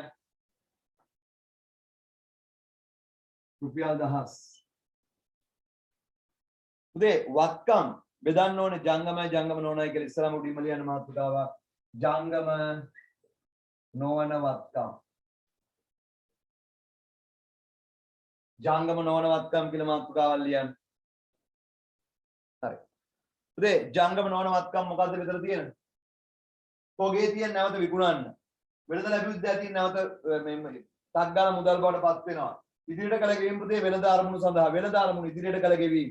මේ ප්‍රචාරණයට ගෙවුවේ පුතේ ඒක ජංගම. මුදල් ජංගම. එහෙනම් පුතේ දේපල පිළියෙත උපකරණ තියෙන පුතේ මොනවද නිෂ්පාදන කටයුතු සඳහා පාවිච්චි කරන්න. හරිද? ගිණුම් කාල ඒක තියෙනවා දේපල පිළියෙත උපකරණ ලක්ෂණ වගේක් පුතේ. හරි? ගිණුම් කාලච්චිත එකට වඩා වැඩි කාලයක් පාවිච්චි කරනවා ස්පුෂ්‍යවත්කමක්. ඒ නිසා මෙතන ලියන්න දේපල පිරියත උපකරණ දේපල පිරියත හා උපකරණ ඒක විතරයි තියෙන දෙවන දිරුම දාන්න 198යි දෙවන දිරුම දාන්න 198යි ඊට පස්සේ ලියන්න ජංගම වත්කම් ජංගම වත්කම් ජංගම වත්කම් ඔයාට ඕන ඕර්ඩර් එකට ලියන්න බෑ. ජංගම වත්කම් වල උඩින්ම ලියන්නේ මොනවද? තෝගය. අන්තිමටම ලියන්නේ මොනවද? යන්. මුදල්. ඉස්සෙල්ලාම තෝගය මුදල්. ඊට පස්සේ එහෙනම් උදේ තෝගය ඉස්සෙල්ලාම මුදල් අන්තිමට ඊට පස්සේ මේ දෙකනේ මේ පිළිවෙලටම ලියුවා නම් හරි. තෝගය 90යි ඒක දෙවෙනි එකට දාන්න බෑ. හතර තුනක් තියෙන නිසා පළවෙනි හතරක් තියෙන නිසා පළවෙනි දිනට දාන්න 90යි. තෝගේ 90යි. වෙළඳ ලැබියුද්ද 115යි. වෙළඳ ලැබිය යුතු දෑ 115යි පුතේ. එක මේ පළවෙනි එක ලිව්වේ මෙහෙට පල්ල 100 ස්ථාන ඒවා. 90 ඒවා පුතේ 10 ස්ථාන. මේ 10 එක ලිව්වේ මෙතන. එක ස්ථාන ඒවා හරියට තියෙන්න ඕනේ. ඉදිරියට කළ ගෙවීම 20යි. පුතේ ඒක වෙළඳ අරමුණු සඳහාම තියෙන එකක්. ඉදිරියට කළ ගෙවීම 20යි. මුදල් 244යි. අතරම ලියන්නක් ගාලා.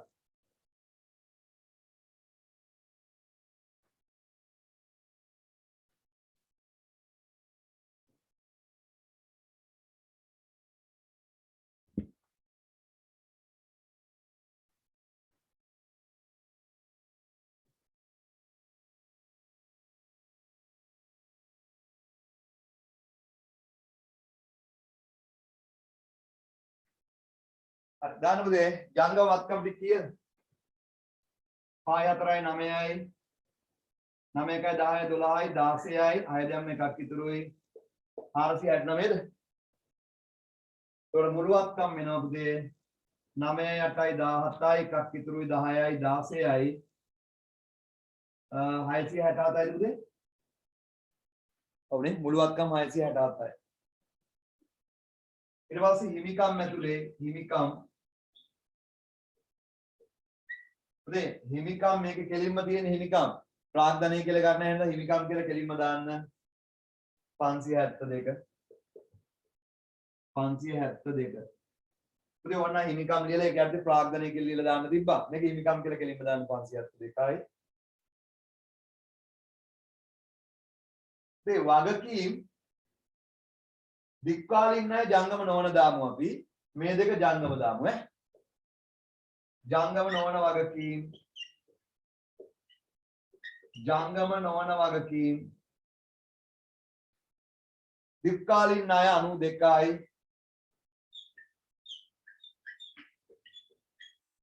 එක විතරයි තියෙන දෙවන තීරම දාන්න 92යි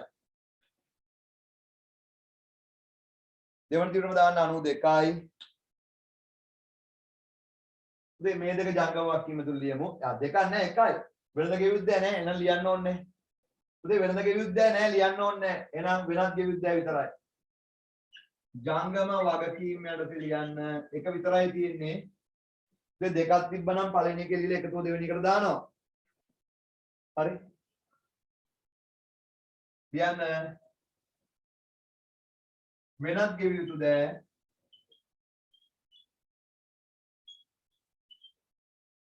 වෙනත් ගෙවිය යුතු දෑ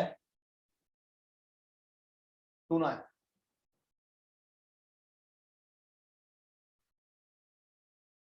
එතකොට එකතුව